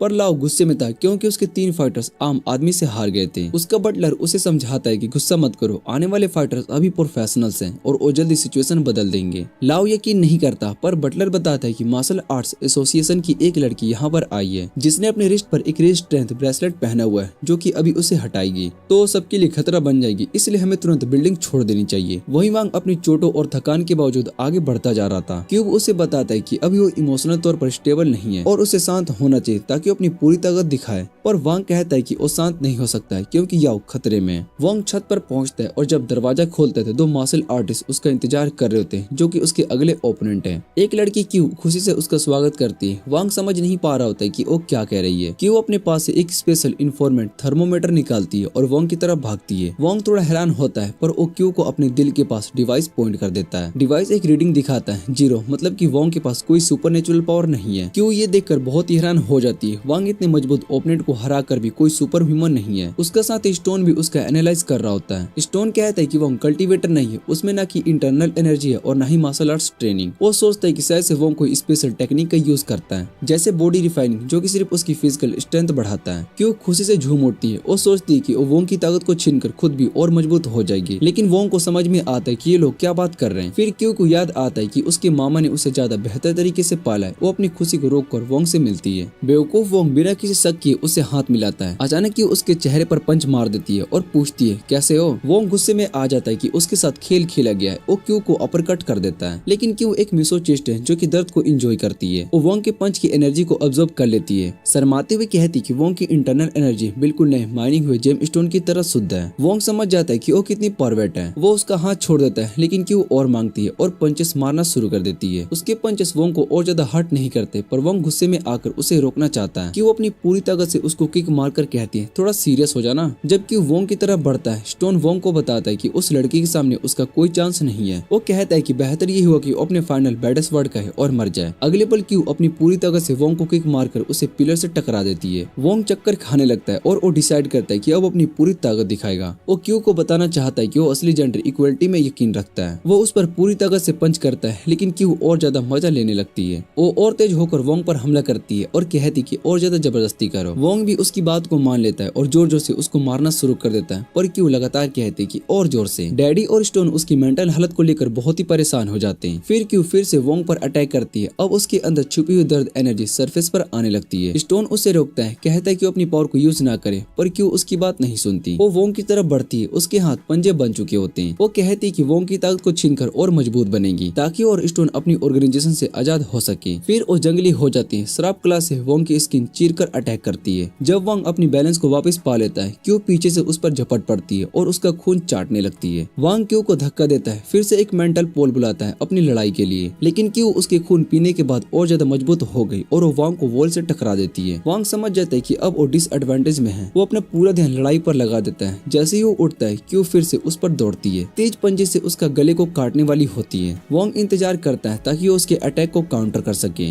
लेकिन क्यू उसके पंच से बचकर उस पर जंप करके अटैक करती है। वो अपनी छुपी हुई एनर्जी फिर से रिलीज करती है। वांग समहाउ अटैक को डॉज कर लेता है, फिर पोल से मारने की कोशिश करने लगता है, पर क्यू अब और ज्यादा तेजी से चलती है और अचानक से उसके अटैक से बचती है। फिर उसके पीछे चली जाती है उसका खून और ताकत चूसने के लिए। जब वांग उसे धक्का देता है, क्यू अपने ऊपर कंट्रोल खो बैठती है। उसकी डार्क एनर्जी एक भेड़िए की शक्ल ले लेती है उसके आसपास। स्टोन समझ जाता है कि वो खतरनाक हालत में आ रही है। वो तुरंत उसके प्रेशर पॉइंट पर पिन फेंकता है ताकि वो बेहोश हो जाए। वांग हैरान होता है क्योंकि उसने ऐसा कुछ देखा जो कि उसने सोच से बाहर था। वांग ओपोनेंट्स को देखता ही रह जाता है।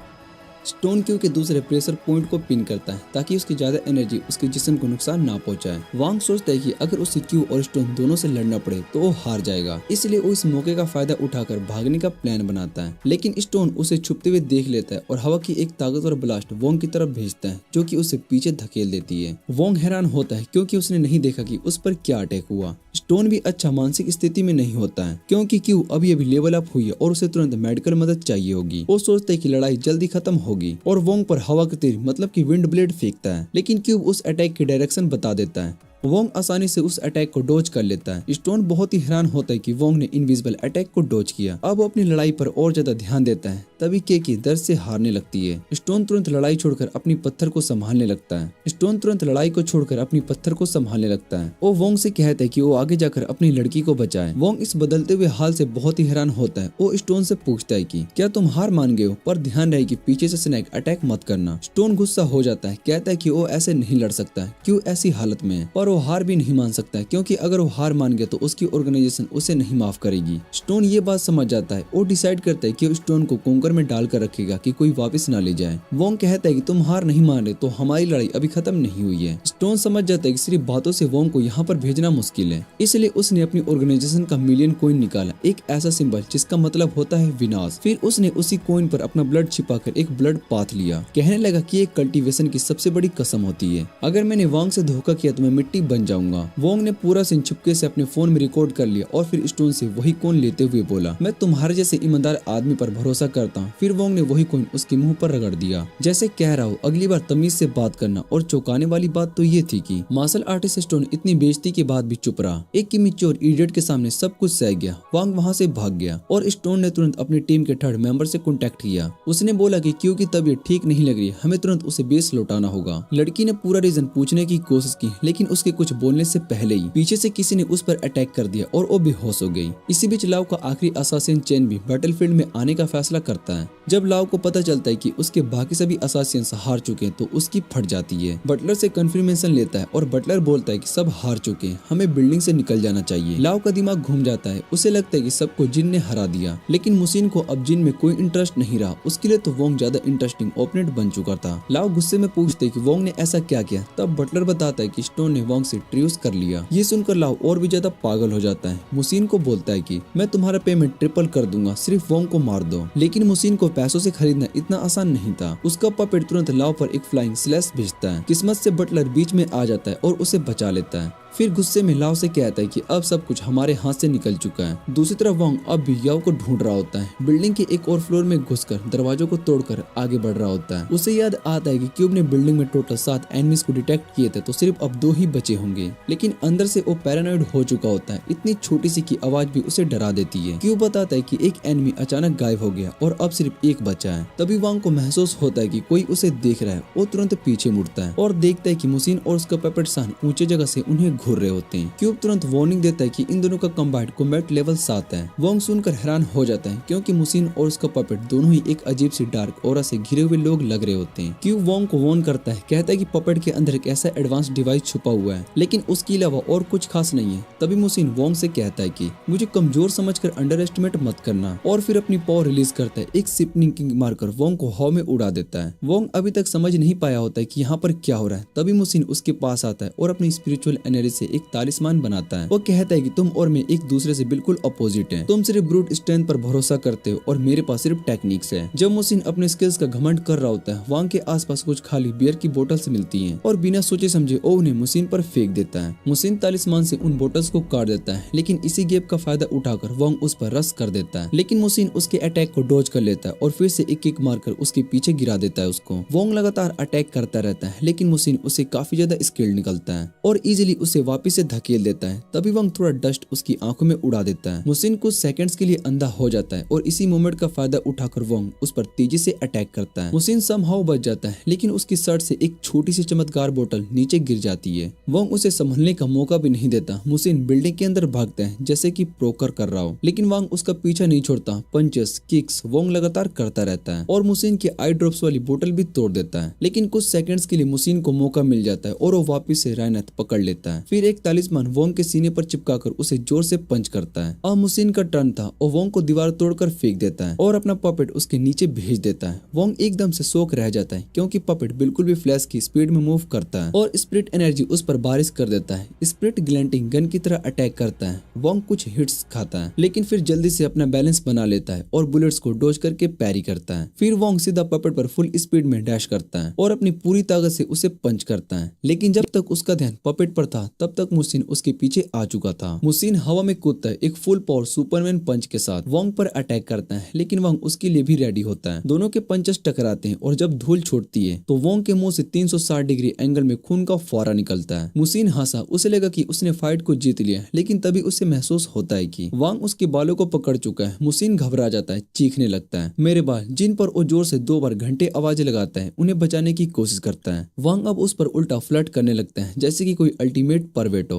तभी सैन उसे थप्पड़ मारने के लिए आता है, लेकिन थप्पड़ मारते ही उसके खुद के हाथ में चोट खा जाता है। वांग अपने हाथ पर थूकता है और मुसिन को एक जोर का थप्पड़ लगा देता है, लेकिन उसका ये कॉन्फिडेंस ज्यादा देर तक नहीं टिकता है क्योंकि उसे रियलाइज होता है कि मुसिन की स्ट्रेंथ सिर्फ एक नॉर्मल इंसान जितनी थी और उस फुल पावर पंचेस के बाद तो उसे सीधा किंगडम कम भेज देना चाहिए। लेकिन मुसिन अभी भी जिंदा था, हालांकि उसका चेहरा चोट से पहले ही फूला हुआ था और सिर के बीच में एक गंजा पच भी बन चुका था। और तभी उसके आसपास का तालिस्मान टूट जाता है। वोंग बहुत ही शोक में रह जाता है। मुसिन उससे कहता है कि मैं एक पंच से नहीं गिरने वाला हूँ और फिर मुसिन अपनी पूरी स्ट्रेंथ अनलेस करता है। उसके बाल सफेद हो जाते हैं और उसकी बॉडी से एक डार्क ऑरा निकलने लगती है। वोंग अभी तक समझ में नहीं पाता है कि क्या हो रहा है। तब तक मुसिन उसके ब्लेड स्पीड से अटैक कर देता है। वो वांग के बॉडी पर कुछ तालिस्मान चिपका देता है और उसे लगभग बिल्डिंग से बाहर फेंक देता है। उसके बाद अपने पपेट को उठाता है और फिर से स्प्लिट बुलेट की बारिश करना शुरू कर देता है। वांग किसी तरह से उन बुलेट्स को डॉज कर लेता है और पपेट को पकड़ लेता है, लेकिन मुसिन एक स्टिंग से उसे लपेट लेता है और बिल्डिंग के चारों तरफ घूमता है, एक दीवार में देख लेता है। वांग फिर से उठने की कोशिश करता है, लेकिन मुसिन एक तालिस्मान एक्टिवेट करता है जो कि उसके हाथ को इतना हैवी बना देता है कि उठ भी नहीं पाता और फिर एक स्पेशल तालिस्मान से उस पर बॉम्ब गिरा देता है। मुसिन को लगता है कि इस बार फाइट खत्म हुई, लेकिन जैसे ही आग का धुआं छूटता है उसकी आंखें फट जाती। वांग ने उसका अटैक एक फ्रीकिंग फावड़े से रोक लिया था। अब मुसिन फुल पावर में चला जाता है और पपेट को एक आखिरी भयंकर अटैक के लिए भेजता है, लेकिन इस बार वांग तैयार था। वो अपनी सारी एनर्जी बॉडी में भर लेता है और एग्जैक्ट टाइम पर टेलीपोर्ट करके फावड़े लेकर पपेट के मुंह में मार देता है। पपेट वहीं का वहीं टूट जाता है। मुसिन की आंखों के सामने सब कुछ छिन जाता है, लेकिन वांग वहीं नहीं रुकता, उस स्ट्रिंग को पकड़ लेता है जिससे कि मुसिन पपेट को कंट्रोल कर रहा था। मुसिन सोचता है कि अब तो वांग उसके हैवी तलिस्मान से हिल भी नहीं पाएगा, लेकिन वो गलत था। वांग उस स्ट्रिंग को खींचता है और मुसिन को अपनी तरफ घसीट लेता है और फिर टेबल टेनिस की तरह उसे दीवार पर देख देख कर खेलने लगता है। एक फुल पावर का पंच मारकर वांग स्पिरिचुअल स्ट्रिंग को तोड़ देता है और मुसिन एक दीवार से टकराकर अपना नॉर्मल फॉर्म वापस पा लेता है और वहीं पर बेहोश हो जाता है। वोंग के हाथों से तालिस्मान गायब हो जाता है और फाइट ऑफिशियली खत्म हो जाती है। अब वोंग लड़खड़ाते हुए याओ के पास जाने की कोशिश करता है, लेकिन उसके लिए चलना भी मुश्किल होता है और वो लगभग बेहोश हो चुका होता है। तभी उसे पपेट से एक बीप बीप की आवाज सुनाई देती है और मुसिन अचानक से बिल्डिंग के बाहर जंप कर देता है। तालिस्मान यूज करके हवा में तैरता है। वोंग को जीतने के बाद भी मुसिन ने एक बार भी सीरियस नहीं लिया। उसने कहा फर्क नहीं पड़ता कि जीता कौन, आखिर में तो मरना ही है, और उसने तुरंत पपेट के अंदर छुपा हुए बम को एक्टिवेट कर दिया। मर जा वोंग। लेकिन कुछ भी नहीं हुआ क्योंकि वोंग ने पहले उस पपेट को स्पेस रूम में डाल दिया था। अब मुसिन पैनिक में आ गया था, बार बार बम को एक्टिवेट कर रहा था, लेकिन कुछ भी नहीं हो रहा था। तभी वोंग एक व्हील बैरो पर चढ़कर सीधा बिल्डिंग से कूद जाता है। मुसिन को लगता है कि ये उसका एंड होगा, लेकिन वोंग उसकी तरफ ही जंप करता है और सब कुछ खत्म करने के लिए। मुसिन तुरंत कुछ एक्सप्लोसिव तालिस्मान उस पर फेंकता है, धमाका होता है। वोंग हवा में उछलता है और मुश्किल से एक और क्रेन पकड़कर अपनी जान बचाता है। मुसिन तालिस्मान से नीचे गिरते हुए बेबीज को कंट्रोल करता है और उन्हें वांग पर मारता है। फिर और बम तालिस्मान उसके आसपास फेंकता है, लेकिन वोंग स्मार्टली एक एक्सप्लोजन का यूज करके फुल स्पीड में उसकी वार को काट देता है और उसकी तरफ कर देता है। मुसिन तुरंत समझ जाता है और तुरंत अपने स्टोन कंट्रोल को हटा देता है। सारी पत्थर वोंग के ऊपर गिरती है और एक जोर का ब्लास्ट करता है। वोंग खून से लटपट हो चुका होता है, होश खोने लगता है, लेकिन तभी उसे एक और सपना आता है, याओ का सपना, और उसी पल उसके अंदर से एक नई ताकत जाग जाती है। उसके हाथ आग से जल रहे होते हैं, लेकिन वो इन्हें एक वेपन बना लेता है और मुसिन की धज्जियां उड़ा देता है। दोनों जमीन पर गिरते हैं इतनी जोर से कि जमीन टूटकर एक बड़ा सा गड्ढा बन जाता है, लेकिन उसी वक्त स्पेस क्यूब उसे खींच लेता है और उसे उस डेडली क्रस्ट से बचा लेता है। अगले ही पल क्यूब उसे निकाल देता है। वोंग पूरा जला हुआ, खून से लिपटा हुआ, लेकिन अभी भी जिंदा था। बेहोशी में वही बार बार सिर्फ एक ही नाम ले रहा था, याओ। तभी आसमान से बारिश होने लगती है और वोंग की आंखें खुल जाती है और वो तुरंत याओ को ढूंढने लगता है, लेकिन उसे सबसे पहले मिलती है जमीन पर कुछ मशरूम्स और लाव के कपड़े, लेकिन वो खुद कहीं पर दिखाई नहीं देता। वोंग को अब उससे कोई मतलब नहीं होता है। वो सीधा बिल्डिंग में याओ को ढूंढने के लिए चला जाता है। अंदर जाकर उसे मिलता है वो छोटा सा गैंगस्टर हुआ जिसे कि लाओ को पूरे प्लान में घुसाया था। वो कोने में रो रहा होता है। वोंग उससे गुस्से में पूछता है याओ कहाँ पर है। डर के मारी हुआन एक कमरे की तरफ उंगली करता है। वोंग अंदर जाता है और उसे याओ मिल जाती है। खुशकिस्मती से वो बिल्कुल ठीक होती है, लेकिन जैसे ही वोंग उसे यूनिट करता है, याओ कहती है चेयर के नीचे बम लगा है, अगर मैं उठी तो ब्लास्ट हो जाएगा। वो कहती है तुम पहले इससे बच जाओ, लेकिन वांग कहता है कि मैं आज इससे भी बड़े धमाके से बचाऊं। वांग बम को धीरे धीरे चेयर से खींचने लगता है, लेकिन उसी वक्त लाओ बाहर से दरवाजा को लॉक कर देता है। वो हंसता हुआ चिल्लाता है ये रूम शैन ने इंशेंट किया है, कोई टेलीपोर्ट नहीं कर सकता।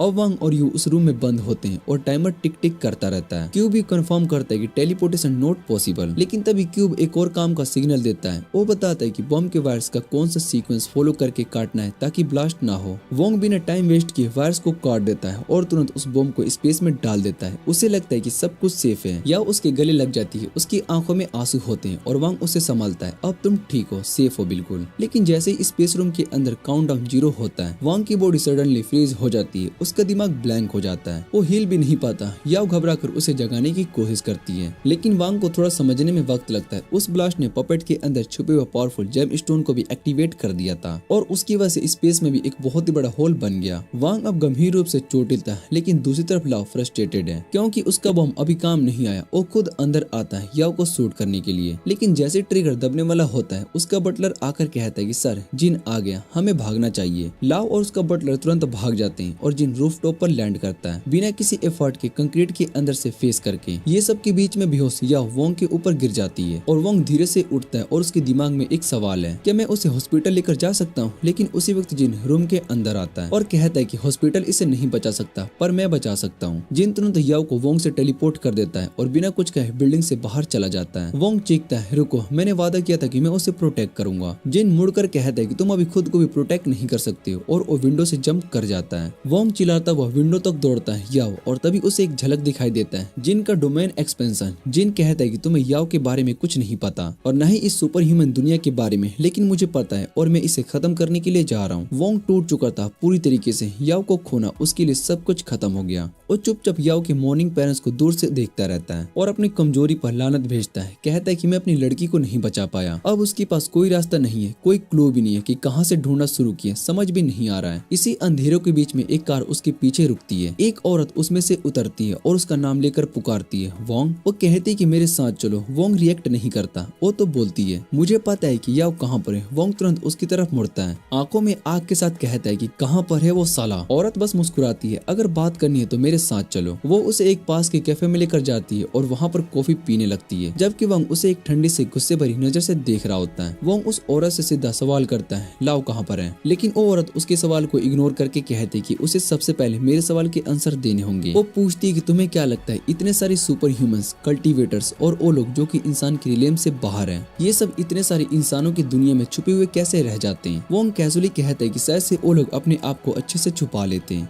लेकिन औरत उसका मजाक उड़ाती है तुम्हारे जैसे मासूम लोगों के लिए तो सब इतना स्मूथ चल रहा है। असल में कुछ लोग होते हैं जो कि इन सुपर ह्यूमंस के छोड़े गए मैस को संभालते हैं। वोंग को इसमें ज्यादा इंटरेस्ट नहीं होता, लेकिन औरत उससे कहती है कि कम से कम इतना तो दिखावा करो कि तुम्हें परवाह है, क्योंकि अब तक तुम जिंदा हो वो सिर्फ मेरी वजह से हो। वोंग बस एक सिप कॉफी पीता है और हल्की सी मुस्कुराहट के साथ बोलता है तो क्या मेरे पीछे बैठे वो 3 लोग जो कि मुझे कभी भी शूट करने के लिए रेडी है, वो भी तुम्हारे प्रोटेक्शन सर्विस का पार्ट है? ये सुनकर पीछे बैठे तीनों लोग चौंक जाते हैं, उनकी कवर टूट जाती है और वो औरत भी हैरान हो जाती है। वो अपना गन निकालने की कोशिश करती है और उसके 3 साथी भी तुरंत वेपन्स निकालकर पॉइंट करने लगते हैं, लेकिन वोंग बिल्कुल भी शांत रहता है। वो कहता है कि अगर तुम लोग ये फाइट शुरू नहीं करते तो हम शांति से बैठकर बात कर सकते हैं। वो औरत उसकी बात को सीरियसली लेती है और अपने लोगों को बैक ऑफ करने के लिए कहती है। इसी बीच वोंग अपने सुपर सेंस से उस औरत की आईडी को स्कैन करता है और पढ़ता है उसका नाम मोह, जो कि super human management bureau of task force leader है। वोंग उससे कहता है कि मैं मानता हूँ कि तुम मुझे शैडो से प्रोटेक्ट करती रहती हो, लेकिन मुझे ये समझना है कि तुम्हारा असली मकसद क्या है। मोह कॉन्फिडेंटली कहती है कि जब मैं तुम्हारी मदद कर रही हूँ तो ऑब्वियस है तुम भी मुझे किसी तरह से रिटर्न तो दोगे ही। वोंग थोड़ा सरकास्टिक होकर कहता है कि तुम चाहती हो कि मैं तुम्हारी ब्यूरो का मर्सनरी बन जाऊं, जैसे ये तुम्हारे 3 छोटे लोग हैं, लेकिन माफ करना ये सब तो सी रैंक से भी नीचे गए हैं, मैं उन जैसों में नहीं गिनता। तभी उनमें से एक बंदा बोलता है कि मो मैडम ये तो कम से कम ब्रोन लेवल सुपर ह्यूमन है, हम लोग से लीग के ऊपर है। लेकिन मो को उस बात से कोई असर नहीं लेती। वो वोंग से कहती है कि अगर तुम्हें लाओ के बारे में इंफॉर्मेशन चाहिए तो तुम्हें मेरे लिए 3 मिशन को कंप्लीट करना होगा। वोंग तुरंत कहता है कि मैं सिर्फ एक मिशन करूंगा और मुझे लाओ के साथ साथ जिन के बारे में भी इंफॉर्मेशन चाहिए। मो इस कंडीशन को बिना किसी से बार्गेन के एक्सेप्ट कर लेती है। वोंग बहुत ही हैरान होता है, लेकिन मो उसे बताती है कि ये मिशन सिर्फ एक दिन का है और पेमेंट भी काफी अच्छी मिलेगी। लेकिन फिर वोंग पूछता है कि मैं तुम पर ट्रस्ट कैसे करूं।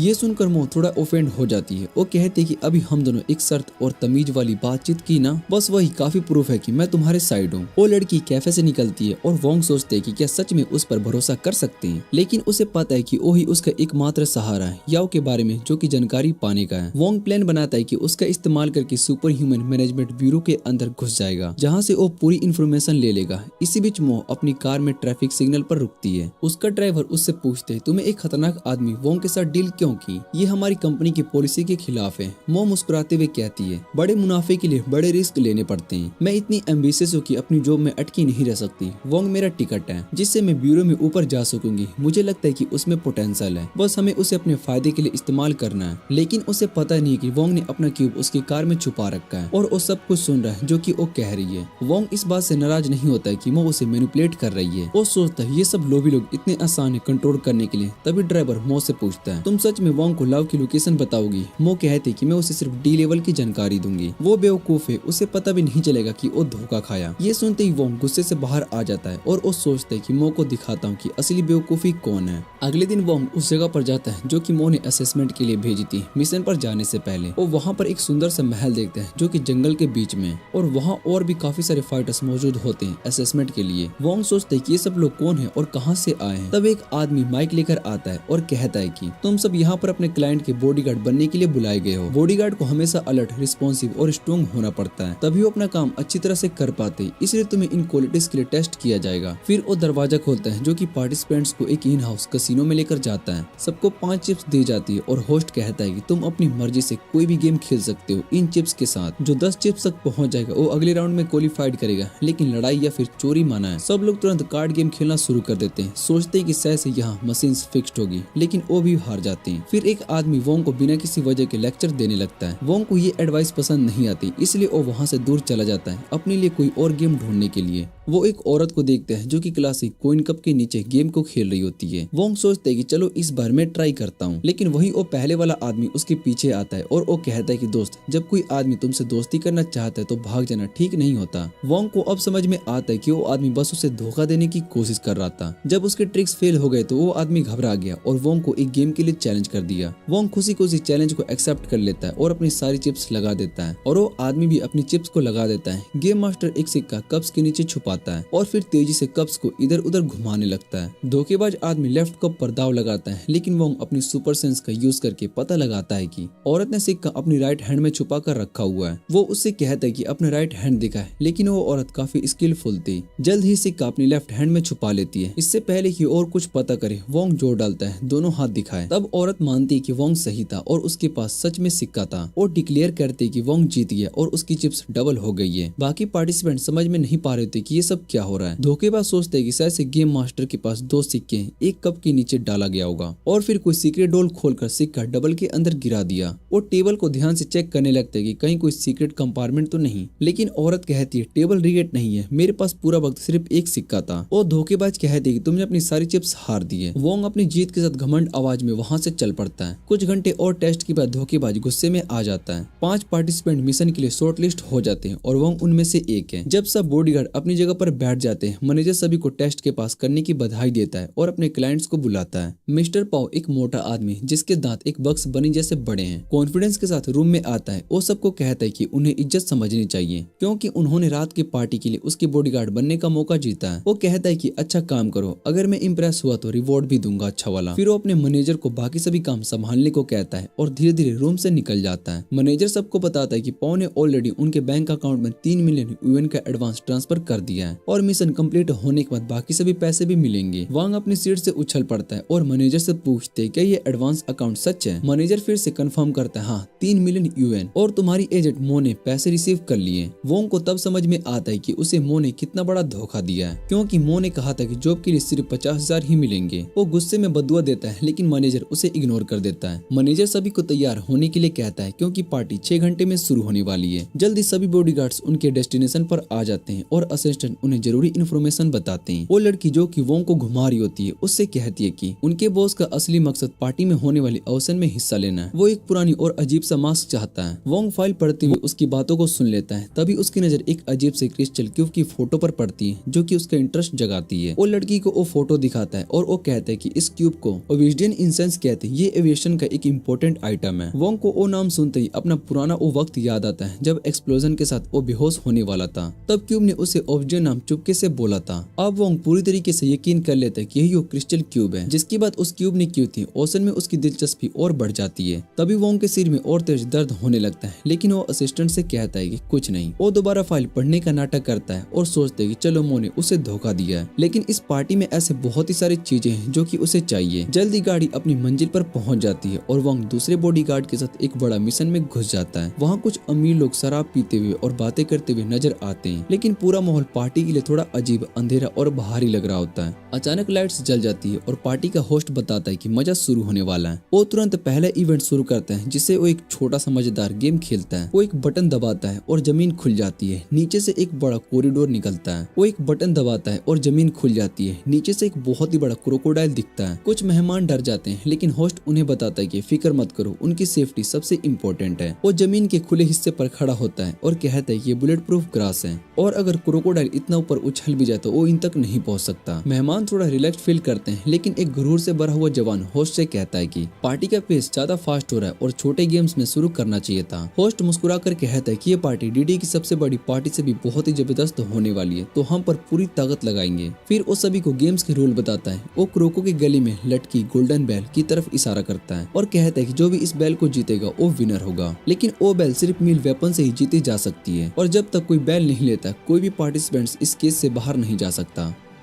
वोंग ये सुनते ही घबरा जाता है। उसे अब समझ में आता है कि वो यहाँ पर किसी का बॉडीगार्ड बनने के तौर पर नहीं, बल्कि एक ग्लैडिएटर बनकर आया होता है जो कि सिर्फ कुछ अमीर हरामियों का मनोरंजन बनने वाला है। लेकिन होस्ट अनाउंस करता है कि जो भी पहला गेम जीतेगा उसे पहले रिवॉर्ड में 1 टन गोल्ड ब्रिक्स दिए जाएंगे। एक बंदा रिवॉर्ड सुनते ही बहुत ही एक्साइटेड हो जाता है और बिना सोचे समझे वॉलंटियर करता है। हाथ में सिर्फ एक स्पेयर और शील्ड लेकर वो केज के अंदर चला जाता है। वो चुपचाप क्रोकोडाइल की तरफ बढ़ता है, लेकिन बिल्कुल लास्ट मोमेंट पर वो एकदम से चिल्लाने लगता है जैसे कोई पागल हो गया हो और सीधा उस क्रोकोडाइल पर चार्ज करता है। क्रोकोडाइल तुरंत रिएक्ट करता है और एक ही सेकंड में उसे पकड़कर जमीन पर गिरा देता है और जिंदा चबा जाता है। जब बंदा दर्द से चीखता है तो सारे अमीर लोग उस पर हंसने लगते हैं। बंदा कॉन्फिडेंट बन रहा था और निकला एकदम पगलू, लेकिन वोंग समझ जाता है कि वो बंदा कमजोर नहीं था, कुछ तो गड़बड़ है उस क्रोकोडाइल में। और तभी होस्ट खुद कंफर्म करता है कि ये कोई नॉर्मल क्रोकोडाइल नहीं है, ये हमने लैब में जेनेटिकली मॉडिफाई किया है। स्पीड और स्ट्रेंथ दोनों अपग्रेड है। वो फिर से रिवॉर्ड बढ़ा देता है और बाकी लोगों को लालच देने लगता है। इस बार कोई भी वॉलंटियर नहीं करता और तभी एक अमीर आदमी अपने बॉडीगार्ड को ऑर्डर देता है तू जा, और वो बॉडीगार्ड बिना कुछ बोले केज में चला जाता है और हाथ में जितने स्पेयर्स उठा सकता उतने उठा लेता है। वोंग ये देखकर सिर पकड़ लेता है। ये लोग इतने बेवकूफ और लालची कैसे हो सकते हैं? क्या उन्हें दिख नहीं रहा है कि इस क्रोकोडाइल से कोई नहीं जीत सकता?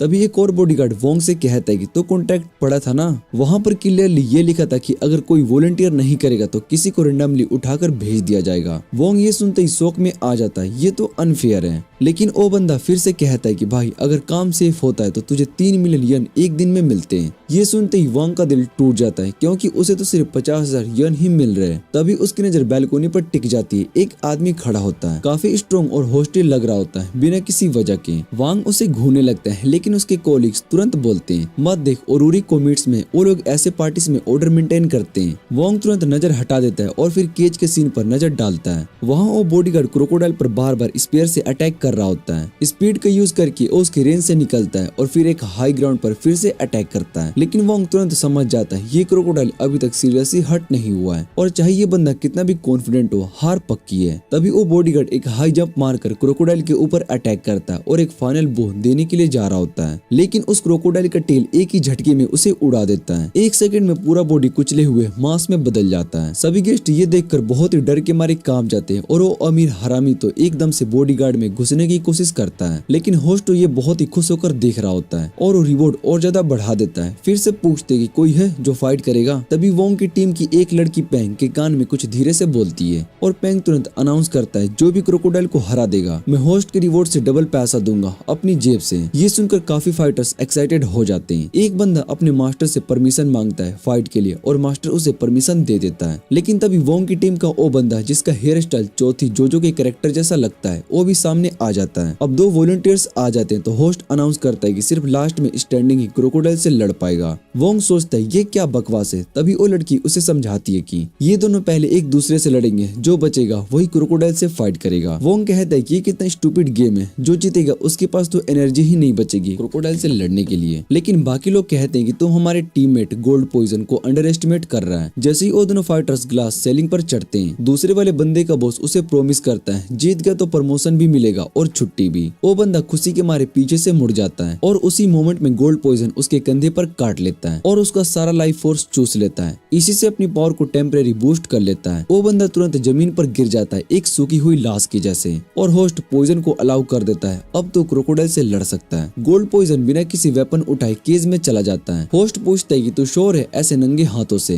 वो कामली बोलता है कि जब क्रोकोडाइल के पास वेपन नहीं है तो मुझे भी अनफेयर एडवांटेज नहीं लेना चाहिए। वो आराम से बीस्ट की तरफ चलने लगता है और जो लोग तेज दिमाग वाले होते हैं वो फील करते हैं कि कुछ तो अजीब है। सिर्फ वोंग नोटिस करता है कि गोल्ड पॉइजन धीरे से अपनी उंगलियों को रब कर रहा है और हल्की सी गोल्डन डस्ट हवा में छोड़ रहा है। वोंग को भी समझ में आता है कि ये क्या कर रहा है, लेकिन वो बस देखता रहता है। गोल्ड पॉइजन इंतजार करता है पहला मूव क्रोकोडाइल करे। बीस्ट उस पर सीधा चार्ज करता है लेकिन एक ही अटैक में उसे मार देने के लिए, लेकिन गोल्ड पॉइजन एक ही जंप में उस पर चढ़ जाता है और सीधा उसके सिर पर बैठ जाता है। फिर वो झुकता है और जेंटली उस क्रोकोडाइल के हेड पर एक किस कर देता है। सब कंफ्यूज हो जाते हैं ये क्या कर रहा है। क्रोकोडाइल भी शांत हो जाता है लेकिन तभी गोल्ड पॉइजन एकदम से जंप करता है और उसी मोमेंट में क्रोकोडाइल का सर उड़ जाता है, खून हर तरफ बिखर जाता है और एक गोल्डन बेल सीधा गोल्ड पॉइजन के पैर के पास गिरती है। सब लोग एकदम से शॉक रह जाते हैं और वोंग फाइनली समझ जाता है कि गोल्ड पॉइजन की स्पीड बी रैंक फाइटर के बराबर है और उसकी टेक्निक्स भी काफी मिस्टीरियस है। गोल्ड पॉइजन आराम से वो बेल उठाता है और कॉन्फिडेंटली होस्ट के पास जाकर उसे दे देता है। होस्ट थोड़ा सा डिसअपॉइंटेड होता है, उसे लगता है कि क्रोकोडाइल को और थोड़ा फाइट करेगा, लेकिन फिर भी वो गोल्ड पॉइजन की तारीफ करता है। टुनाइट का पहला चैंपियन मिल गया। वो पूछता है कि रिवॉर्ड अभी चाहिए या फिर बाद में। गोल्ड पॉइजन कामली कहता है कि चुपचाप बाद में डिलीवर कर देना, मैं ज्यादा अटेंशन नहीं चाहता। पेंग तो खुशी के मारे टोस्ट उठाता है, उसे लगता है कि उसकी टीम ने पहला गेम जीत लिया, लेकिन बाकी अमीर हरामी लोग बहुत ही खुश नहीं होते। एक डूसबैग तो होस्ट से पूछ लेता है कि बस यही था तेरा बेस्ट। होस्ट मुस्कुराता है और बोलता है अभी तो मजा शुरू हुआ है, आगे और भी है। इसी बीच केज को साफ कर दिया जाता है और नई बीस्ट लाने की तैयारी शुरू हो जाती है और डूसबैग से फिर से एटीट्यूड से बोलता है कि वेटरन जैसे हमें सब कुछ देख लिया है, लेकिन होस्ट कामली बोलता है कि नहीं तुम गलत हो।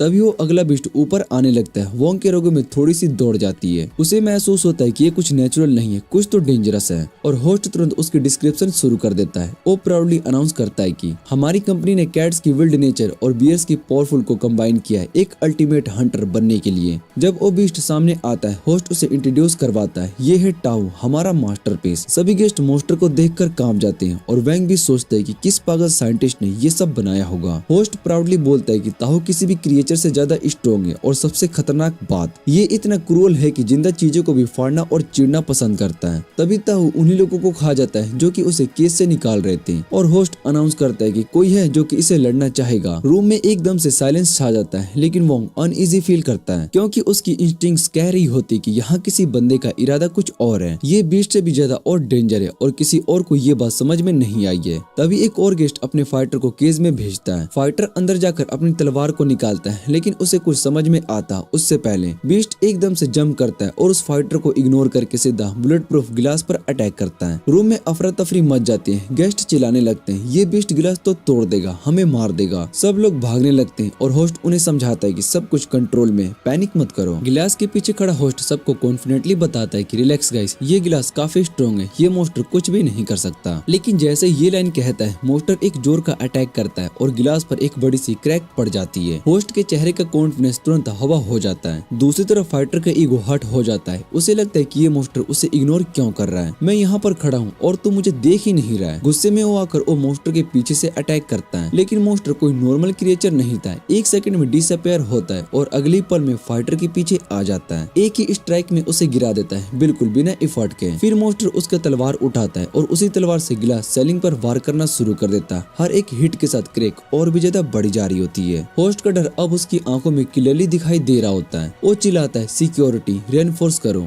और उसके गार्ड्स भी बहुत ही कंफ्यूज होते हैं क्योंकि ये कोई नॉर्मल फाइट नहीं लग रही होती है। तभी वोंग को एक रियलाइजेशन होती है ये सब कुछ एक सेटअप था और इसके पीछे था गोल्डन पॉइजन। सब लोग उसके स्पार्कल वाले एक्ट से खुश थे, लेकिन सिर्फ वोंग ने उस वक्त नोटिस किया था जब उसने केज में वो गोल्डन पाउडर स्प्रे किया था। वोंग को लगा था कि उस पाउडर का टारगेट क्रोक था, लेकिन अब समझ में आता है कि ये सब मॉन्स्टर को मदद देने के लिए था। और फिर मॉन्स्टर एक आखिरी जोर से हिट करता है और गिलास को तोड़कर बाहर आ जाता है। पूरे हॉल में अफरा तफरी मच जाती है। ट्रैप डोर उसके नीचे बंद हो जाता है। होस्ट पैनिक में ऑर्डर देता है कि इसे रोको, क्या कर रहे हो तुम लोग, पर उसके गार्ड्स उससे पहले ही भाग चुके होते हैं क्योंकि जितने भी पैसे मिल रहे थे वो इस जान के खतरे के लायक नहीं थे। मॉन्स्टर सीधा होस्ट की तरफ लीप करता है, लेकिन एक बंडाना पहने हुआ बंदा बीच में आता है और एक सॉलिड किक मारकर मॉन्स्टर को दूर फेंक देता है। होस्ट जमीन पर गिरता है, कांप रहा होता है। वो उस बंदे वाले को थैंक्स कहता है जिसका नाम होता है मुओंग। वो मुओंग से रिक्वेस्ट करता है कि अंदर गन्स अलाउ करें, हमारे पास और कोई ऑप्शन नहीं है, होस्ट कहता है, लेकिन मुओंग मना कर देता है। गन से सिर्फ सिचुएशन और खराब होगी।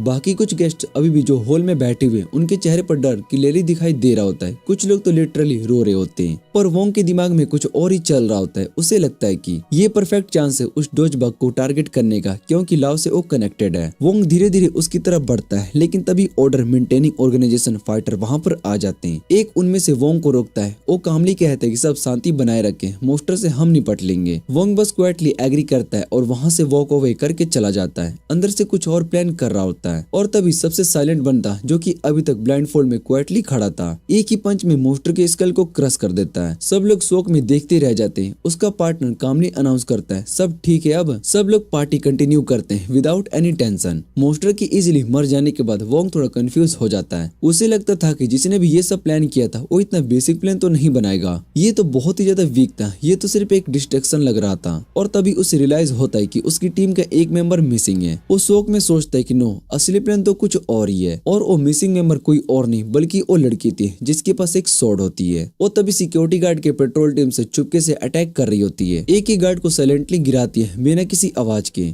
उसके पास एक स्पेशल डिवाइस होता है जिसके थ्रू वो मैंसन की इलेक्ट्रॉनिक्स और कैमरा को डिसेबल कर देती है। कंट्रोल रूम में गार्ड्स कंफ्यूज हो जाते हैं। उन्हें दिखता है कि फुटेज डिसऑर्ड हो रही होती है, लेकिन वो कुछ भी नहीं कर पाते क्योंकि तब तक वो लड़की नीचे वाले सबसे लोअर फ्लोर पर डिसेंट कर चुकी होती है। वो एक सिलिकॉन ग्लव्स निकालती है जो कि किसी और के फिंगरप्रिंट्स के साथ कस्टमाइज होता है और उसी से सीक्रेट रूम का लॉक ओपन कर देती है जो कि टनल के एंड में होता है। लेकिन उसे क्या पता था वहाँ पर ऑलरेडी कोई उसका वेट कर रहा था। सिक्योरिटी टीम का लीडर ऑर्डर कीपर पहले से ही गैस कर चुका था कि कोई ये रूम ब्रेंच करने की कोशिश करेगा। जब लड़की अंदर आती है वो सीधा उसके सामने आ जाता है, काम, रेडी और फुल फोकस्ड। लड़की तुरंत अपनी स्वॉर्ड निकालती है और फाइट स्टार्ट हो जाती है। बाकी गार्ड्स भी वहां पर आ जाते हैं, लेकिन किसी को पता नहीं चलता कि वोंग अभी भी क्वाइटली उस जगह तक पहुंच चुका है। अब सामने था एक इंटेंस फाइट। लड़की स्वॉर्ड से फुल फोर्स में अटैक करती है, पर गार्ड लीडर हर स्ट्राइक को इजीली ब्लॉक कर लेता है। एक मोमेंट में तो उसकी कैप को भी कट कर देता है बस स्लो ऑफ करने के लिए। तभी एक और गार्ड पीछे से आता है गन लेके, लेकिन लड़की की सेंस शार्प थी। वो तुरंत गन उसके हाथ से किक करके गिरा देती है। फिर एक सॉलिड किक से उस गार्ड को जमीन पर फेंकती है और उस दूसरे गार्ड पे थ्रो कर देती है। Double take down. सब कुछ परफेक्ट जा रहा था, पर वो छोटी सी गलती कर देती है, अपनी बैक ओपन छोड़ देती है। लीडर वेट कर रहा था इस मोमेंट का। वो तेजर्दे स्पीड से उस पर अटैक करने लगता है, लेकिन उसका हाथ हवा में ही रुक जाता है क्योंकि वोंग ने उसका रिस्ट पकड़ लिया होता है। वो कैजुअली कहता है कि पीछे से अटैक करना तो बैड मैनर्स होते हैं दोस्त, लेकिन लड़की इंप्रेस नहीं होती। वो गुस्से में बोलती है कि मैं खुद हैंडल कर सकती हूँ, तुम यहाँ पर क्या कर रहे हो। वोंग मुस्कुराकर कहता है कि मैं तो यहाँ पर बाथरूम ढूंढ रहा था, रास्ता भटक गया। लीडर अब इरिटेट हो जाता है। वो अपना दूसरा हाथ यूज करने की कोशिश करता है वोंग पे अटैक करने के लिए, लेकिन वोंग इजीली उसका हाथ तोड़ देता है और उसे अनकॉन्शियस कर देता है। फिर कैजुअली कमेंट कर देता है सी लेवल लूजर और एटीट्यूड A+ का। लड़की थोड़ी कंफ्यूज होती है। वो अपनी तलवार को वोंग के ऊपर पॉइंट करती है, फ्रेंड हो या फिर एनिमी। वोंग कामली बोलता है कि मैं तुम्हारा बॉडीगार्ड हूँ। फिर एक बार में सब क्लियर कर देता है। उसे पता चल चुका होता है कि पैंग सिर्फ एक डोकी था और असली मास्टरमाइंड तो ये खुद लड़की है। वोंग को ये भी पता चलता है कि ये बिल्डिंग के अंदर किसी सीक्रेट फैसिलिटी तक पहुंचना चाहती है। लड़की शॉक्ड होकर पूछती है तुम्हें ये सब कैसे पता चला। वोंग बोलता है पहले मैंने देखा था कि जब मास्टर केस से निकला था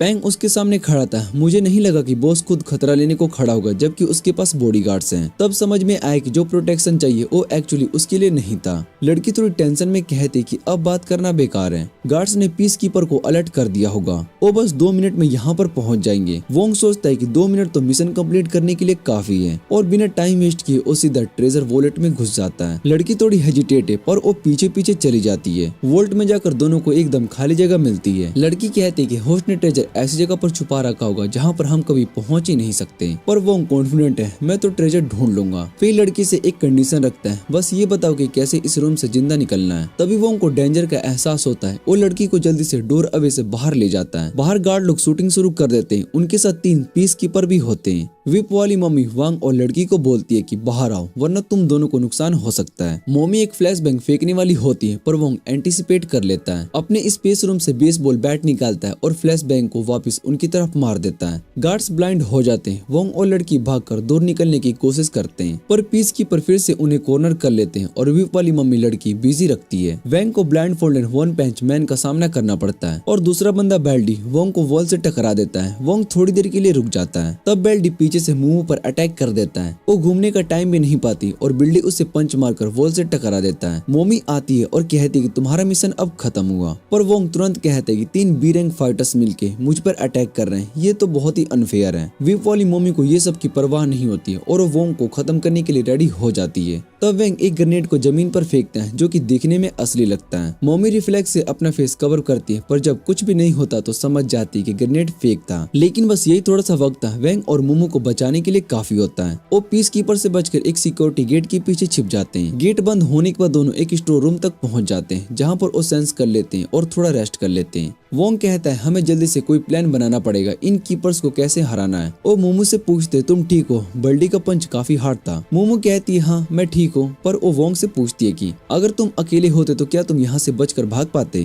वोंग फिंग जवाब देता है नहीं, मैं यहाँ पर इसलिए आया हूँ क्योंकि मुझे लाओ नाम के एक आदमी के बारे में इंफॉर्मेशन चाहिए, उसके लिए मैं कोई भी रिस्क लेने के लिए तैयार हूँ। मो थोड़ी सी क्यूरियस होती है पर वोंग के पास अपनी बैक स्टोरी बताने का टाइम नहीं होता। वो कहता है कि पीस कीपर जल्दी से उन्हें ढूंढ लेंगे और उससे अच्छा कि वो उनका सामना सीधा करे। फिर वो बाहर निकलता है और 3 पीस कीपर को रोक लेता है जो कि थोड़ा सरप्राइज होते कि वो उसके साथ नहीं है। वोंग रिलैक्स तरीके से कहते हैं कि वो कमजोर लड़की उसके लिए सिर्फ रुकावट बनेगी और वो अकेला ही अच्छा है, फाइट कर सकता है। तब मोमी अपनी टीम की एक एवरेज जो इसे कहती है कि वो जल्दी से लड़की का पता लगाए और वो तुरंत भाग जाता है। मोमी वोंग से सरेंडर करने के लिए कहती है पर तभी अचानक से उसके सिर की छत कट जाती है और मोमी वहाँ से जम करके आती है जिसे देखकर वो सरप्राइज हो जाती है। मो बहुत ही जोर से बिना किसी दया के अटैक करती है और जब बेल्डी पीछे से अटैक करने लगता है तब वोंग एक ही पंच में उसको हरा देता है। लड़की अपने टीममेट को गिरते देख थोड़ी सी डिस्ट्रैक्ट हो जाती है और उस मौके पर मुंह उसे किक मारकर नीचे गिरा देती है। वोंग मुंह से कहती है कि अब बैकअप आने से पहले भागना चाहिए। वो उसे ट्रेजर रूम तक लेकर जाता है और वहाँ की दीवार तोड़कर अंदर चला जाता है। मुंह उसकी ताकत को देखकर बहुत ही हैरान हो जाती है पर साथ ही क्यूरियस भी होती है कि वो पहले अपनी ताकत को क्यों नहीं दिखा रहा था। वैंग जवाब नहीं देता है। वो दोनों ट्रेजर रूम में अपनी पसंद की चीजें ढूंढने लगते हैं। मुंह जल्दी एक पुराना स्क्रोल को ढूंढ लेती है जो कि वो ढूंढ रही थी और उसे अपना समझ लेती है। पर वैंग को एक स्क्रोल या फिर बुक्स में कोई इंटरेस्ट नहीं होता क्योंकि वो सिर्फ ऑडियो बुक्स ही सुनता है। तभी उसको वो ऑब्सिडियन क्यूब मिलता है जो कि वो ढूंढ रहा था और उसे ले लेता है। फिर मुंह उसको ट्रेजर रूम में नीचे वाले फ्लोर पर लेकर जाती है जहाँ एक सीक्रेट जेनेटिक इंजीनियरिंग लैब होता है। वो वैंग को बताती है कि वो ड्रेनेज पाइप से बिल्डिंग के नीचे निकल सकते हैं, पर ये क्यों जानती है वो ये नहीं बताती। दूसरी तरफ 2 पीस कीपर उठ जाते हैं और तीसरा बंदा वापस आता है। जब वो उन्हें मदद करता है तो उनका बॉस वहाँ पर आता है और तीनों पर नजर होता है, पर फिर भी उन्हें मिशन पूरा करने के लिए कहता है और कुछ मिस्टीरियस नैली गोली खाने का ऑर्डर देता है। वही वैंग और मुंह एलिवेटर के नीचे वाले फ्लोर पर आ जाते हैं। वैंग मुंह से पूछते कि वो सीधा नीचे वाले फ्लोर पर क्यों नहीं जाती, पर मुंह कहती कि उसका यहाँ पर कोई काम नहीं है और अगर वो चाहे तो यहाँ से जा सकता है। पर वैंग कहता है कि वो आज से उसका बॉडीगार्ड है और अपना काम करेगा क्योंकि उसे पेमेंट मिल रही है। तभी वो नेक्स्ट फ्लोर पर पहुँचते हैं और मुंह वैंग से साइड जाने को कहती है क्योंकि वो बाहर फाइट के लिए पोजीशन लेती है। वहाँ पर कुछ आर्मेड गार्ड्स रेडी होते हैं इंट्रूडर्स को रोकने के लिए और जैसे ही एलिवेटर का दरवाजा खुलता है वो लोग शूटिंग शुरू कर देते हैं। किस्मत से मुंह ने ये सब पहले ही सोच लिया था इसलिए वो जल्दी से उन सबको निपटा देती है। वोंग इस बात से बहुत ही इम्प्रेस्ड होता है पर मुंह उसे बता दे कि अब उनके पास बिल्कुल भी टाइम बर्बाद करने के लिए नहीं है। वो अपने हाथ में एक मैप दिखाते हैं जिस पर जिस फ्लोर पर वो है उनका नक्शा बना होता है। और अपनी अगली मंजिल की तरफ पॉइंट करती है। वो मंजिल फ्लोर के बीच में। मु कहती है जब हम अपना काम वहाँ पर कर लेंगे तब हम ईस्ट की तरफ निकलेंगे, वहाँ एलिवेटर्स मिलेंगे और उनके थ्रू हम स्फीयर तक लेकर जा सकते हैं। वैंग प्लान से एग्री करता है पर वो थोड़ा सा गड़बड़ कर जाता है और गलत डायरेक्शन में भागने लगता है क्योंकि वो थोड़ा सा इडियट है और मैप्स पढ़ना नहीं जानता। फिर भी वो मु के पीछे सही रास्ते पर आ जाता है और जल्दी उनके सामने जमीन पर खून का ट्रेल दिखाई देता है। वोंग का दिल टाइट हो जाता है, उसे कुछ भी अच्छा नहीं लगता है इस खून को देखकर, लेकिन वो सीधा उस डोर की तरफ बढ़ती है और अपने ग्लव्स पर लगे स्पेशल फिंगरप्रिंट से डोर को खोल देती है। वोंग कहता है यहाँ इतना खतरनाक जगह पर हम अपना टाइम वेस्ट क्यों कर रहे हैं। मो उसको रोक कर कहती है कि ये मेरा मिशन का एक इम्पोर्टेंट हिस्सा है, हम यहाँ जरूर आएंगे। जब डोर खुलता है तो वोंग और मो खुद को एक कॉन्टिनेंट फैसिलिटी में पाते हैं। ये वही बायोजेनेटिक रिसर्च इंस्टीट्यूट है जिसको होस्ट चलाता था। वो जगह मोस्टर से भरी हुई है। वोंग फिर से मो को कहता है कि चलो यहाँ से निकलते हैं, पर मो चुप होकर कहती है कि तुम अपना बॉडीगार्ड का काम कर सकते हो या फिर यहाँ से जा सकते हो, पर मैं अपने मिशन के एंड तक जाऊंगी। वो दोनों धीरे धीरे उस कमरे में आगे बढ़ते हैं तो वोंग पूछते हैं कि ये जगह क्या है। मो बताती है कि biogenetic research institute living creature को मॉडिफाई करता है ताकि वो सबसे मजबूत बायोलॉजिकल वेपन्स बना सके। वो आगे समझाती कि रिसर्च वालों को लगता है कि वो गॉड है, पर उन्हें अपने कामों का रिस्क का पता नहीं होता है। सब कुछ इसलिए क्योंकि उन्हें ह्यूमैनिटी पर भरोसा नहीं है। फिर वो सामने वाले दरवाजे को खोलती है और वोंग को कहती है कि असली बुराई तो इस जगह के अंदर छिपी हुई है। वो दरवाजा उन्हें लैब के सबसे अंदर हिस्से वाले में लेकर जाता है जहाँ एक साइंटिस्ट कुछ हाइब्रिड क्रिएचर को बड़े बड़े गिलास कैप्सूल्स में स्टडी कर रहा होता है। साइंटिस्ट मुंह को ग्रेट करता है, कहता है कि प्रोफेसर तुम्हारा इंतजार कर रहे थे, अब तुम फाइनली आ गई हो।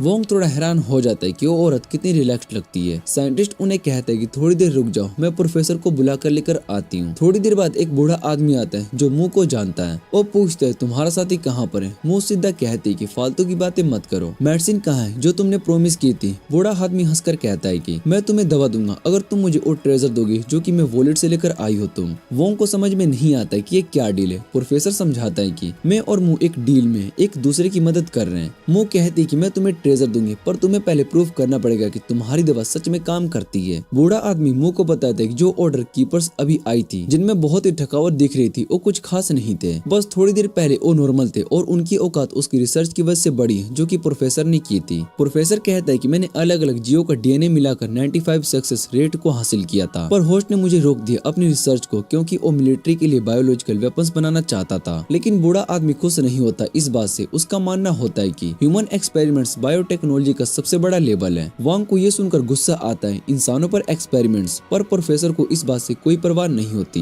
वो कहता है कि मैं बस 5% दूर था उस रास्ते से जहाँ पर इंसानों को ज्यादा बनाया जा सकता है। सिर्फ ज्यादा ताकत नहीं मिलेगी बल्कि ये दवा भी बनेगी जो कि हर बीमारी का इलाज करेगी। प्रोफेसर गर्व से कहता है कि बहुत सारे साइंटिस्ट इस टॉपिक पर काम कर रहे हैं पर मेरा कोई मुकाबला नहीं है। मो उसकी ये बातें और नहीं सुन पाती और उसको एक कैप्सूल के सामने पिन कर देती है और गुस्से में कहती है। प्रोफेसर थोड़ी धीमी आवाज में कहता है कि अब मेरे पास दवा नहीं है, पर अगर तुम मुझे ट्रेजर दोगे तो मैं फंडिंग सिक्योर करके ह्यूमन एक्सपेरिमेंट कंटिन्यू कर सकता हूँ। वो प्रॉमिस करते हैं कि कुछ और एक्सपेरिमेंट के बाद वो हर बीमारी का दवा बना लेगा, पर मो उसकी बातों को अब बिल्कुल इग्नोर कर देती है। वो अचानक प्रोफेसर पर वार करना शुरू कर देती है और उसे एक परवर्टेड फ्रॉड बुलाने लगती है जो इंसान की जिंदगी के साथ खेलता है। वो चिल्लाती है बेकार आदमी, इतने बुरे काम करके भी कुछ अच्छा नहीं बना पाया। वो अपनी तलवार उठाती है ताकि उसका काम तमाम कर सके। तभी असिस्टेंट उसके सामने बंदूक उठाता है और कहता है रुको। मुंह एकदम पीछे हट जाती है, पर जब वो औरत कहती है कि उनकी रिसर्च दुनिया की सबसे बड़ी चीज है और मुंह जैसे गरीब लोग इस बात को नहीं समझ सकते तो मुंह उसे भी धक्का मार देती है। वो दोनों को गालियां देने लगती है जैसे अभी वो उनके साथ डील कर रही थी और वैंग से कहती कि मेरे साथ मिलकर इस लैब को तबाह करो। लेकिन तभी वैंग को अजीब सी फीलिंग होती है कि वो कुछ अजीब सा बिहेव करने लगता है और वैंग मुंह को वॉर्न करने से पहले टेलीपोर्ट हो जाता है स्पेस में। मुंह हैरान होती है कि वो कहाँ पर गायब हो गया, पर फिर भी वो अकेला ही आगे बढ़ने का फैसला करती है। प्रोफेसर उससे कहता है कि अपना लैब मत तोड़ना, ये कई सालों की मेहनत है। मुंह उसको कहती है तो तुम इसके साथ ही मर जाओ। दूसरी तरफ वैंग खुद को स्पेस रूम में पाता है। क्यूब उससे फिर से बात करने लगते हैं क्योंकि अब उसने ऑब्सिडियम क्यूब की एनर्जी एब्जॉर्ब कर ली है। वैंग को क्यूब की आवाजें सुनकर बहुत ही खुशी होती है। फिर वो देखते हैं कि स्पेस रूम का साइज बहुत ही एक्सपेंड हो चुका है। क्यूब कहता है कि अब तुम हर 2 मिनट में 2 बार टेलीपोर्ट हो जाओगे और तुम्हारा रेंज भी बढ़कर 30 मीटर हो गया है। वोंग अपने टेलीपोर्टेशन से इतना पावरफुल हो गया कि वो अपने डबल से भारी चीजें भी लेकर जा सकता है। उसकी सुपर सेंस की रेंज भी काफी बढ़ गई होती है। तभी वो क्यूब उसे बताता है कि उसके पास एक नई स्किल आ गई है। डिवाइन बेस्टो इस स्किल से वो जो पावर जेम्स को एब्जॉर्ब करता है वो उसे दूसरों को भी ट्रांसफर कर सकता है, सिर्फ खुद के लिए नहीं। फिर क्यूब उसको टेलीपोर्ट करते हुए बाहर लेकर जाता है और वोंग को अपना बैलेंस मेंटेन करना मुश्किल लग रहा होता है। दूसरी तरफ मून लैब के बाहर स्टोर रूम में बंद हुए क्रिएचर्स को आजाद कर रही होती है। तभी 3 ऑर्डर कीपर्स वहां पर आ जाते हैं और उसको ढूंढने के लिए, लेकिन अचानक बैट मॉन्स्टर अटैक कर देते हैं। सब पहले तो पैनिक करते हैं, लेकिन वो लोग जो कि पहले स्ट्रेंज पिल्स ले चुके थे उनमें से एक नॉर्मी लड़का फायर पावर यूज करता है और बैट मॉन्स्टर को आग लगा देता है। मोमी काफी पैरानॉइड होती है, हर चीज को लेकर हमेशा अलर्ट रहती है। बेल्डी तो अपनी जिंदगी से ज्यादा पावर के चक्कर में अपना दिमाग खो बैठा है। नॉर्मी सबको बोलता है कि उसके पास नए पावर्स हैं, इसलिए वो मॉन्स्टर को इजीली हराएंगे। सब उसके पीछे चलने के लिए तैयार हो जाते हैं, लेकिन तभी एक मॉन्स्टर ऊपर से उन पर जंप कर देता है। नॉर्मी के पास अपने आप को बचाने का टाइम नहीं होता और लिजार्ड डॉग हाइबर्ड मॉन्स्टर उसको तुरंत मार देता है। गार्ड्स मॉन्स्टर पर गोली चलाते हैं, लेकिन मॉन्स्टर की मोटी स्किन से गोली बाउंस हो जाती है। वो वॉल पर चढ़ जाता है और गार्ड को अपने जाल से पकड़ने की कोशिश करता है। तभी मोमी अपनी व्हिप से मॉन्स्टर को रोक देती है और वो सबको खींचकर अपनी तरफ ले आती है और बेल्डी पूरी ताकत से अटैक करता है, मॉन्स्टर में छेद कर देता है। मुंह जब आगे बढ़ती है तो रास्ते में डेड एंड आ जाता है। वो सोचती है कि शायद से उसका मैप गलत है। तभी पीछे से उस पर कोई अटैक कर देता है। लकी है कि मुंह अपनी क्विक रिफ्लेक्स से अटैक को रोक लेती है और देखती कि वो 2 ऑर्डर कीपर्स होते हैं जो कि नोटिस करते कि उन्हें मॉन्स्टर फाइट में थोड़ी सी चोट लगी होती है, तो थोड़ा मजाक भी कर देती है। सोचा था कि तुम लोग ज्यादा स्ट्रगल करोगे। मोमी को ये बात पसंद नहीं आती, वो गुस्से में आकर अटैक कर देती है। वो सब अटैक्स को ब्लॉक कर लेता है और फिर क्लोज जाकर काउंटर अटैक करने लगता है, लेकिन व्हिप वाली औरत अपने नाइफ निकाल लेती है और दोनों बाहर फाइट करने लगते हैं। वो एक दूसरे को थोड़ा मारते हैं पर ज्यादा डैमेज नहीं होता। फिर व्हिप वाली औरत समहाउ मुंह के हाथ को फंसा लेती है और इलेक्ट्रिक करंट से उसको थोड़ी देर के लिए पैरालाइज कर देती है। अपनी अपॉर्चुनिटी पर बैडली तेज स्पीड से मुंह पर फुल पावर से पंच मार देती है। मुंह समहाउ सर्वाइव कर लेती है। एकदम डॉलर स्टोर वन पंच में जैसे फीलिंग आती है। फिर मोमी उसको जमीन पर स्लैम कर देती है। बैडली उसके पास जाता है उसे फिनिश करने के लिए, लेकिन वो औरत उससे कहती है कि चाहे तुम्हारा मोटिवेशन कुछ भी हो, अब तुम नहीं कर सकती हो। लेकिन व्हिप वाली मम्मी मुंह को थैंक्स कहती है कि उसने प्रोफेसर का सामना किया, क्योंकि वो उन सभी को कितना तकलीफ दिया था। जब वो लोग छोटे थे तो उसने उन्हें अपने पास रखा था और टेस्ट सब्जेक्ट बना दिया था। मुंह कहते कि उनका बुरा पास्ट उनके बुरे कर्मों को जस्टिफाई नहीं करता, लेकिन व्हिप मम्मी को इस बात की कोई परवाह नहीं होती। वो डिसाइड करती कि मुंह को जल्दी से खत्म करना होगा। वो बेल्डी को ऑर्डर देती कि मुंह को मार डालो, लेकिन तभी अचानक टाइम एक पल के लिए फ्रीज हो जाता है, क्योंकि वैंग वापस जमीन पर आ जाता है। उसका टेलीपोर्ट करने का एनर्जी इतना स्ट्रॉन्ग होता है कि बेल्डी हवा में उछल जाता है और व्हिप मम्मी भी शॉक हो जाती है। उसको समझ में नहीं आता है कि ये क्या हो रहा है। वैंग धीरे धीरे नीचे उतरता है, उसकी बॉडी से एनर्जी निकल रही होती है और उसे रियलाइज होता है कि वो बिल्कुल सही टाइम पर वापस आ गया। मुंह वैंग को देखकर खुश होती है, लेकिन थोड़ी देर में उस पर गुस्सा भी करती है कि इतनी देर पहले उसे क्यों छोड़कर चला गया। तभी वैंग कुछ मॉन्स्टर को उनकी तरफ आते हुए देखता है और मुंह को कहता है कि पीछे मुड़कर देखने को। जब मुंह मोड़ती तो वो 2 लिजार्ड डॉग्स उसको अपनी तरफ आते हुए देखकर पैनिक हो जाते हैं। वैंग बस उनका हाथ पकड़ लेता है और व्हिप वाली लड़की सायरा को बाय बोलती है। जब वो दोनों टेलीपोर्ट करते हैं, सायरा बिल्कुल हिल जाती है। तभी 2 मॉन्स्टर उस पर साथ में अटैक करते हैं। वैंग और मुस्वेर तक पहुंच जाते हैं। वहां मुंह वैंग से पूछती है ये कैसे किया। वैंग हल्का सा स्माइल करता है और कहता है ट्रेड सिगरेट। फिर वो कहता है कि अब हमें यहाँ से निकलना चाहिए। मुंह एग्री करती है और कहती है जब वो उसके घर सेफली पहुंच जाएंगे तो उसे एक स्पेशल बोनस मिलेगा। लेकिन तभी ऑर्डर कीपर का बॉस वहां पर आता है और कहता है कि वो लोग यहाँ से नहीं जाएंगे। वैंग थोड़ा परेशान होता है क्योंकि उसे पता नहीं चला कि वो आदमी कैसे आ गया। फिर क्यूब उसकी चिंता बढ़ाता है, कहता है कि उस आदमी का पावर लेवल बहुत ही हाई है। पता चलता है कि उस आदमी को लेकर जानती है और उससे पूछती कि तुम यहाँ पर कैसे हो। लेकर जवाब देता है कि वो जानता है कि वो सोचती कि वो भी किसी असासिनेशन मिशन पर अबोर्ड है और उसको गलत इन्फॉर्मेशन दे रहा था। वो कहता है कि 2 महीने पहले जब उसे पता लगा कि उसकी ऑर्गेनाइजेशन की इन्फॉर्मेशन चोरी हो रही है तो वो बहुत ही एक्साइटेड हुआ था, सोच के कि उसका सामना एक बहुत ही स्किल्ड फाइटर से होगा। लेकिन अब वो डिसअपॉइंटेड है क्योंकि उसको बच्चों से लड़ना पड़ेगा। फिर वो वैंग की तरफ बढ़ता है और उसकी स्पीड ऐसी लगती है कि जैसे वो हर स्टेप से टेलीपोर्ट कर रहा हो। मुंह डर के मारे फ्रोजन हो जाती है, अपनी तलवार पकड़े खड़ी रहती है। वैंग लीकर को देखता है और कहता है कि उसका पावर लेवल तेजी से बढ़ रहा होता है। लीकर कहता है कि वैंग और मुंह अभी उसके वक्त के लायक नहीं है, पर अगर दोनों अच्छी ट्रेनिंग ले तो वो ग्रो कर सकते हैं। लीकर कहता है कि उन बेवकूफों से कई बेहतर है। वो उन्हें हराता है और फिर ऑफर करता है कि वो उन्हें अपनी टीम में ले लेगा। धीरे धीरे अपना हाथ मुंह की तरफ बढ़ाता है, जो कि इतनी डर गई होती है कि हिल भी नहीं पा रही होती है। तभी वैंग उसका हाथ पकड़ लेता है और मुंह को उसकी होश में लाता है। लीकर गुस्से में पूछता है कि तू क्या चाहता है यार, और बिना किसी वार्निंग के वैंग उस पर अटैक कर देता है। लीकर अपनी स्पीड से वोंग को पीछे ढकेल देता है, पर जब लीकर की स्लेव फट जाती है तो वोंग देखता है कि उसकी नाइफ उसके लोहे जैसे स्किन को टक्कर नहीं दे पाई। लीकर अपना हाथ एक बैटल एक्स में डाल देता है और वोंग पर जोर से स्विंग करता है। वोंग बस डोज कर पाता है और धीरे धीरे पीछे हटने लगता है, जहाँ उसका पोजीशन अनकंफर्टेबल हो जाता है। लीकर सोचता है कि अब फिनिशिंग वो मारेगा, तभी मू इस मौके का फायदा उठाकर उसके पीछे से अटैक करने की कोशिश करती है, लेकिन लीकर अपना एल्बो उठा कर देता है और आसानी से उसके अटैक को रोक लेता है। मू फिर से अपने एल्बो फिक्स करता है और वोंग को एक किक मारकर दूर कर देता है। वो मू की तरफ बढ़ता है, लेकिन तभी वैंग उसके पीछे टेलीपोर्ट करता है और उसके फेस पर किक मार देता है। लीकर इस अटैक से बहुत ही सरप्राइज हो जाता है, पर एक पल में अपना कंट्रोल वापस ले लेता है। वो वैंग का पैर पकड़कर उसे तेजी से घुमाता है और फिर जोर से दीवार से टकरा देता है। फिर अपने हाथ को स्पाइक्स में डालकर उसे छुड़ाने की कोशिश करता है, पर मू एक चाकू फेंक कर उसका ध्यान भटकाती है। उसके बाद वो तेजी से उसके पीछे जाकर अटैक करती है, लेकिन लीकर उसकी मूव को पहले से प्रिडिक्ट कर लेता है और डोज कर लेता है। तभी वैंग खुद उठता है और अपने टेलीपोर्टेशन स्किल का यूज करते हुए लीकर पर अपना अनप्रेडिक्टेबल अटैक बरसाता है। वो उसके फेस को चोट पहुंचाने में कामयाब होता है और लीकर पीछे हट जाता है। समझ जाता है कि उसने दोनों बच्चों को अंडर एस्टिमेट किया था। मू वोंग से पूछती है क्या हम जीत सकते हैं अगर हम साथ में लड़ते हैं तो। वैंग कहता है कि अगर हम भागे तो शायद से बच पाएंगे। फिर वो क्यूब को कहता है कि अपनी नई स्किल डिवाइन बिस्टो का यूज करें और जेम स्टोन की एनर्जी को चाकू में ट्रांसफर करें। क्यूब बताता है कि चाकू को सिर्फ 25% एनर्जी मिलेगी और फेल होने के चांसेस भी बढ़ जाएंगे और वैंग अपनी स्किल को यूज नहीं कर पाएगा जब तक कि क्यूब चाकू को इंशेंट कर रहा होगा। पर वैंग अपने प्लान पर कायम रहता है। तभी लीकर वैंग को खोया हुआ देखकर जोर से उस पर दौड़ता है और एक भयंकर पंच मार देता है। वैंग घुटनों के बल गिर जाता है और अपना चाकू खो देता है, पर उस वक्त टेलीपोर्ट करके स्पेस रूम में चला जाता है। मू उसका कवर लेने के लिए आती है और लीकर पर अटैक करती है, पर लीकर आसानी से उसके अटैक को हटा देता है। अचानक वैंग उससे कहते हैं कि डक और अपनी फुल स्ट्रेंथ से लीकर को किक मारने की कोशिश करता है, पर इसका कोई फायदा नहीं होता क्योंकि लीकर उसका पैर पकड़ लेता है और जोर से जमीन पर गिरा देता है। मू पीछे से अटैक करते हैं, लेकिन लीकर उसको रोक लेता है। फिर उसके पेट पर किक मारता है और सीधा पानी में फेंक देता है। फिर वो वैंग की तरफ मुड़ता है जो कि अभी तक उठने की कोशिश कर रहा होता है और उसको जोर से धक्का देके दूर भगा देता है। लीकर वैंग से पूछते हैं कि अब तुम अपनी स्पेशल टेक्निक्स क्यों नहीं यूज कर पा रहे हो। वैंग चुप रहता है क्योंकि वही तो उसकी सबसे बड़ी ताकत थी। वही मू वैंग के लिए परेशान होती है, लेकिन तभी वो सीवर में कुछ कचरा तैरता हुआ देखती है और कहती है चलो तुम यहाँ से निकल जाओ। मू कुछ कहना चाहती है, लेकिन वैंग उसको चुप कराकर कहता है कि बस मेरी बात मान जाओ। फिर अचानक वैंग उस कचरे के बैग को जोर से लीकर की तरफ किक मारता है। लीकर आसानी से उसे रोक लेता है, लेकिन तभी मू अभी भी अपने पैर से गंदगी वाला पानी उसकी तरफ फेंकती है। लीकर दोनों को चिल्लाता है कि ये बचकानी हरकतें बंद करो, इन सब से कुछ भी नहीं होगा।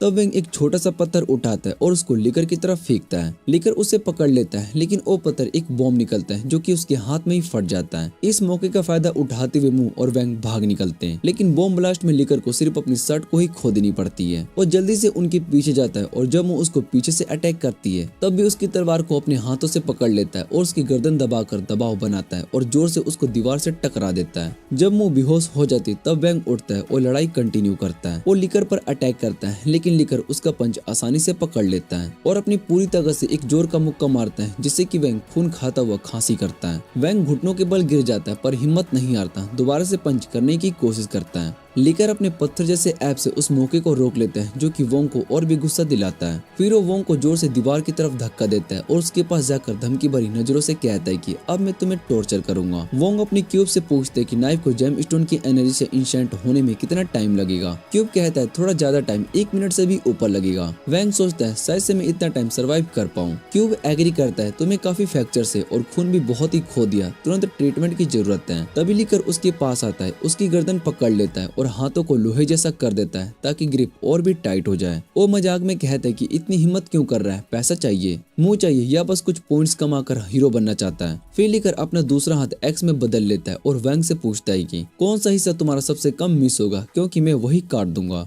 वैंग धीरे धीरे बेहोश होने लगता है। उसका आखिरी ख्याल अपनी गर्लफ्रेंड याओ के बारे में ही होता है। फिर उसका बॉडी लिम्प कर देता है और वो खून की खांसी करता है, जो कि लीकर को खुश कर देता है। लेकिन जब लीकर सिर्फ वैंग को टॉर्चर करने में बिजी था तब मुंह चुपके से उसके पीछे आ गई थी और अपनी तलवार उसके सीने में घुसा दी, एक फटल स्ट्राइक। लीकर वैंग को छोड़ देता है, जो कि थोड़ी देर में होश में आता है और मुंह से पूछता है तुम यहाँ पर क्यों, तुम्हें तो भाग जाना चाहिए था। मुंह दौड़ती हुई कहती कि मैं तुम्हें यहाँ पर अकेला नहीं छोड़ सकती थी। तब क्यों वैंग को इन्फॉर्म करता है कि लीकर का बॉडी अभी भी नॉर्मल काम कर रहा है। छाती में घुसने के बाद भी वैंग समझ जाता है कि लीकर असल में जिंदा इंजर्ड नहीं है। और तुरंत मुंह को फोन करता है। इस वजह से मुंह उस बूढ़े चालाकी भरे अटैक से बच जाती है। लिकर जब उस पर अटैक करता है तो मुंह हर अटैक को तेजी से ब्लॉक करके बचती निकलती है, लेकिन लिकर अपने हाथों से एक एनर्जी ब्लास्ट छोड़ता है जो कि मुंह को गिराने में कामयाब हो जाता है। वोंग मुंह के लिए बहुत ही वॉरिड होता है, पर लिकर चिल्लाता है ये लड़की बेवकूफ थी जो कि मेरे जैसे ऑर्डर कीपर को चैलेंज कर बैठी। जैसे एडवांस टेक्नोलॉजी और दरवाजों की वजह से और भी स्ट्रॉन्ग बनाया गया है। फिर वो अपनी सीने से तलवार निकालता है और कहता है कि तुम फेल हो गई, पर तुम्हारी कोशिश काबिल तारीफ है, इसलिए मैं तुम्हें तुम्हारी इस तलवार से मारूंगा। तभी क्यों वैंग को बताता है कि नाइफ अब एक रेयर ग्रेड वेपन बन चुका है जिसमें आइस एलिमेंटल डैमेज है। वैंग खुश हो जाता है और उठने लगता है। वो सोचता है कि अपने पावरफुल वेपन से अब सिचुएशन बदल सकता है, लेकिन जैसे ही वो नाइफ को समन करता है क्यों बताता है कि इंशर्टमेंट फेल हो गया है और नाइफ 15 सेकंड में ही फटने वाला है। वैंग पैनिक में आ जाता है। क्यूब कहता है कि नाइफ को तुरंत डिस्कॉर्ड करो और दूर रहो, पर फिर वैंग के दिमाग में एक आइडिया आता है इस बम को कैसे यूज करें। वो लिकर की तरफ दौड़ता है और उस पर स्टेप करने की कोशिश करता है, लेकिन बूढ़ा आदमी अपने हाथ से नाइफ को रोक लेता है। लिकर गुस्से में कहता है कि तुम अभी तक कुछ भी नहीं सीखे, और बिना किसी रोक टोक के वैंग को एक जोर का पंच मार देता है जिससे कि वैंग दूर जाकर उछल जाता है। मुंह तुरंत वैंग के पास दौड़ती है, उसकी चिंता करती है।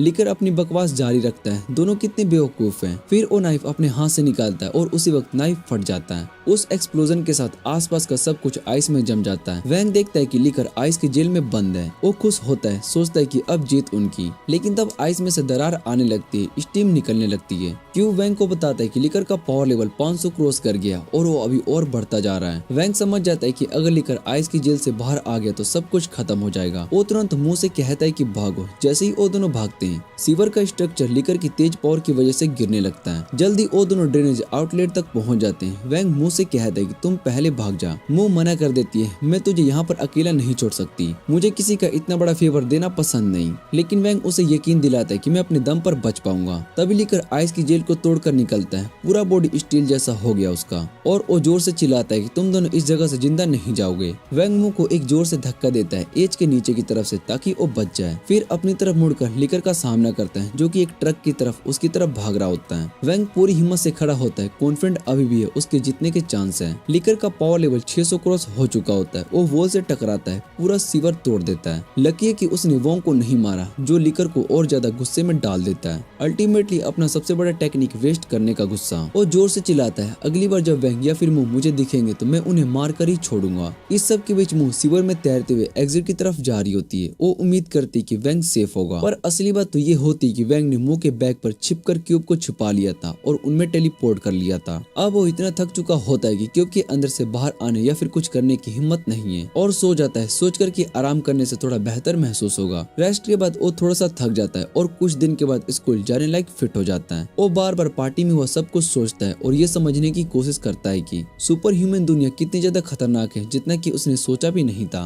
लेकिन जिंदगी को इतना रिस्क लेने के बाद भी उसके पास अभी तक याओ या फिर जिन के बारे में कोई क्लू नहीं है। वो सोचता है कि अब क्या करे। फिर अचानक वो खुद एक कॉन्फ्रेंस रूम में पाता है जहाँ मुंह और उसके गार्ड खुद उसका इंतजार कर रहे होते हैं। गार्ड उसे एक कार्ड देता है, एक सुपर ह्यूमन आइडेंटिटी कार्ड। मुंह उससे पूछती है तो इतना क्या सोच रहा है। अब वैंग समझता है कि मुंह ने उसे स्कूल से बाहर खींचा और यहाँ पर ले आया और उसे उसके सुपर ह्यूमन आइडेंटिटी कार्ड और एक कंपटीशन के बारे में बताती है जो कि जल्दी होने वाला है। वैंग का दिमाग पहले से स्ट्रेस में था तो ये इन्फॉर्मेशन उसके लिए ज्यादा हो गई और वो थोड़ी देर के लिए जोन आउट हो गया। फिर वो अपनी कन्फेशन मुंह को बताता है और मुंह कहती है कि तुम अपना टाइम ले, समझ ले सब, लेकिन मुझे एक सवाल का जवाब चाहिए, क्या तू कंपटीशन में ज्वाइन करेगा। वैंग को समझ में नहीं आता है कि अच्छा क्या है, तो मुंह एक बटन प्रेस करती है और एक हाईटेक ट्रेनिंग सेंटर दिखाती है जो उसे कंपटीशन के लिए तैयार करेगा। वो कहती है कि मैंने तुझे अपनी टीम में चुन लिया है, लेकिन वैंग तुरंत मना कर देता है, मेरे पास कुछ ज्यादा जरूरी काम नहीं है। वो पहले से जानती कि वैंग अपनी गर्लफ्रेंड को ढूंढना चाहता है, तो वो उससे कहती कि अगर तू कंपटीशन लेगा तो मैं तुझे फ्री में कुछ इन्फो दूंगी। फिर मुंह बताती कि जिन वो लड़का है जिसे याओ ने ले गया है 43 यार्ड वर्ल्ड कंपटीशन के MVP था। ये बात सुनते ही वोंग का पूरा ध्यान उसकी तरफ चला जाता है। मुंह कहती है कि जिन बहुत ही पावरफुल है और छुपने में एक्सपर्ट है, इसलिए कोई उसे अकेला नहीं ढूंढ सकता, लेकिन अगर हम अच्छा कंपटीशन करते हैं तो शायद से कुछ क्लू मिल सकते हैं। और तब वैंग डिसाइड करता है कि मुंह की टीम को ज्वाइन करेगा और अपनी गर्लफ्रेंड को ढूंढने के लिए तैयार हो जाता है।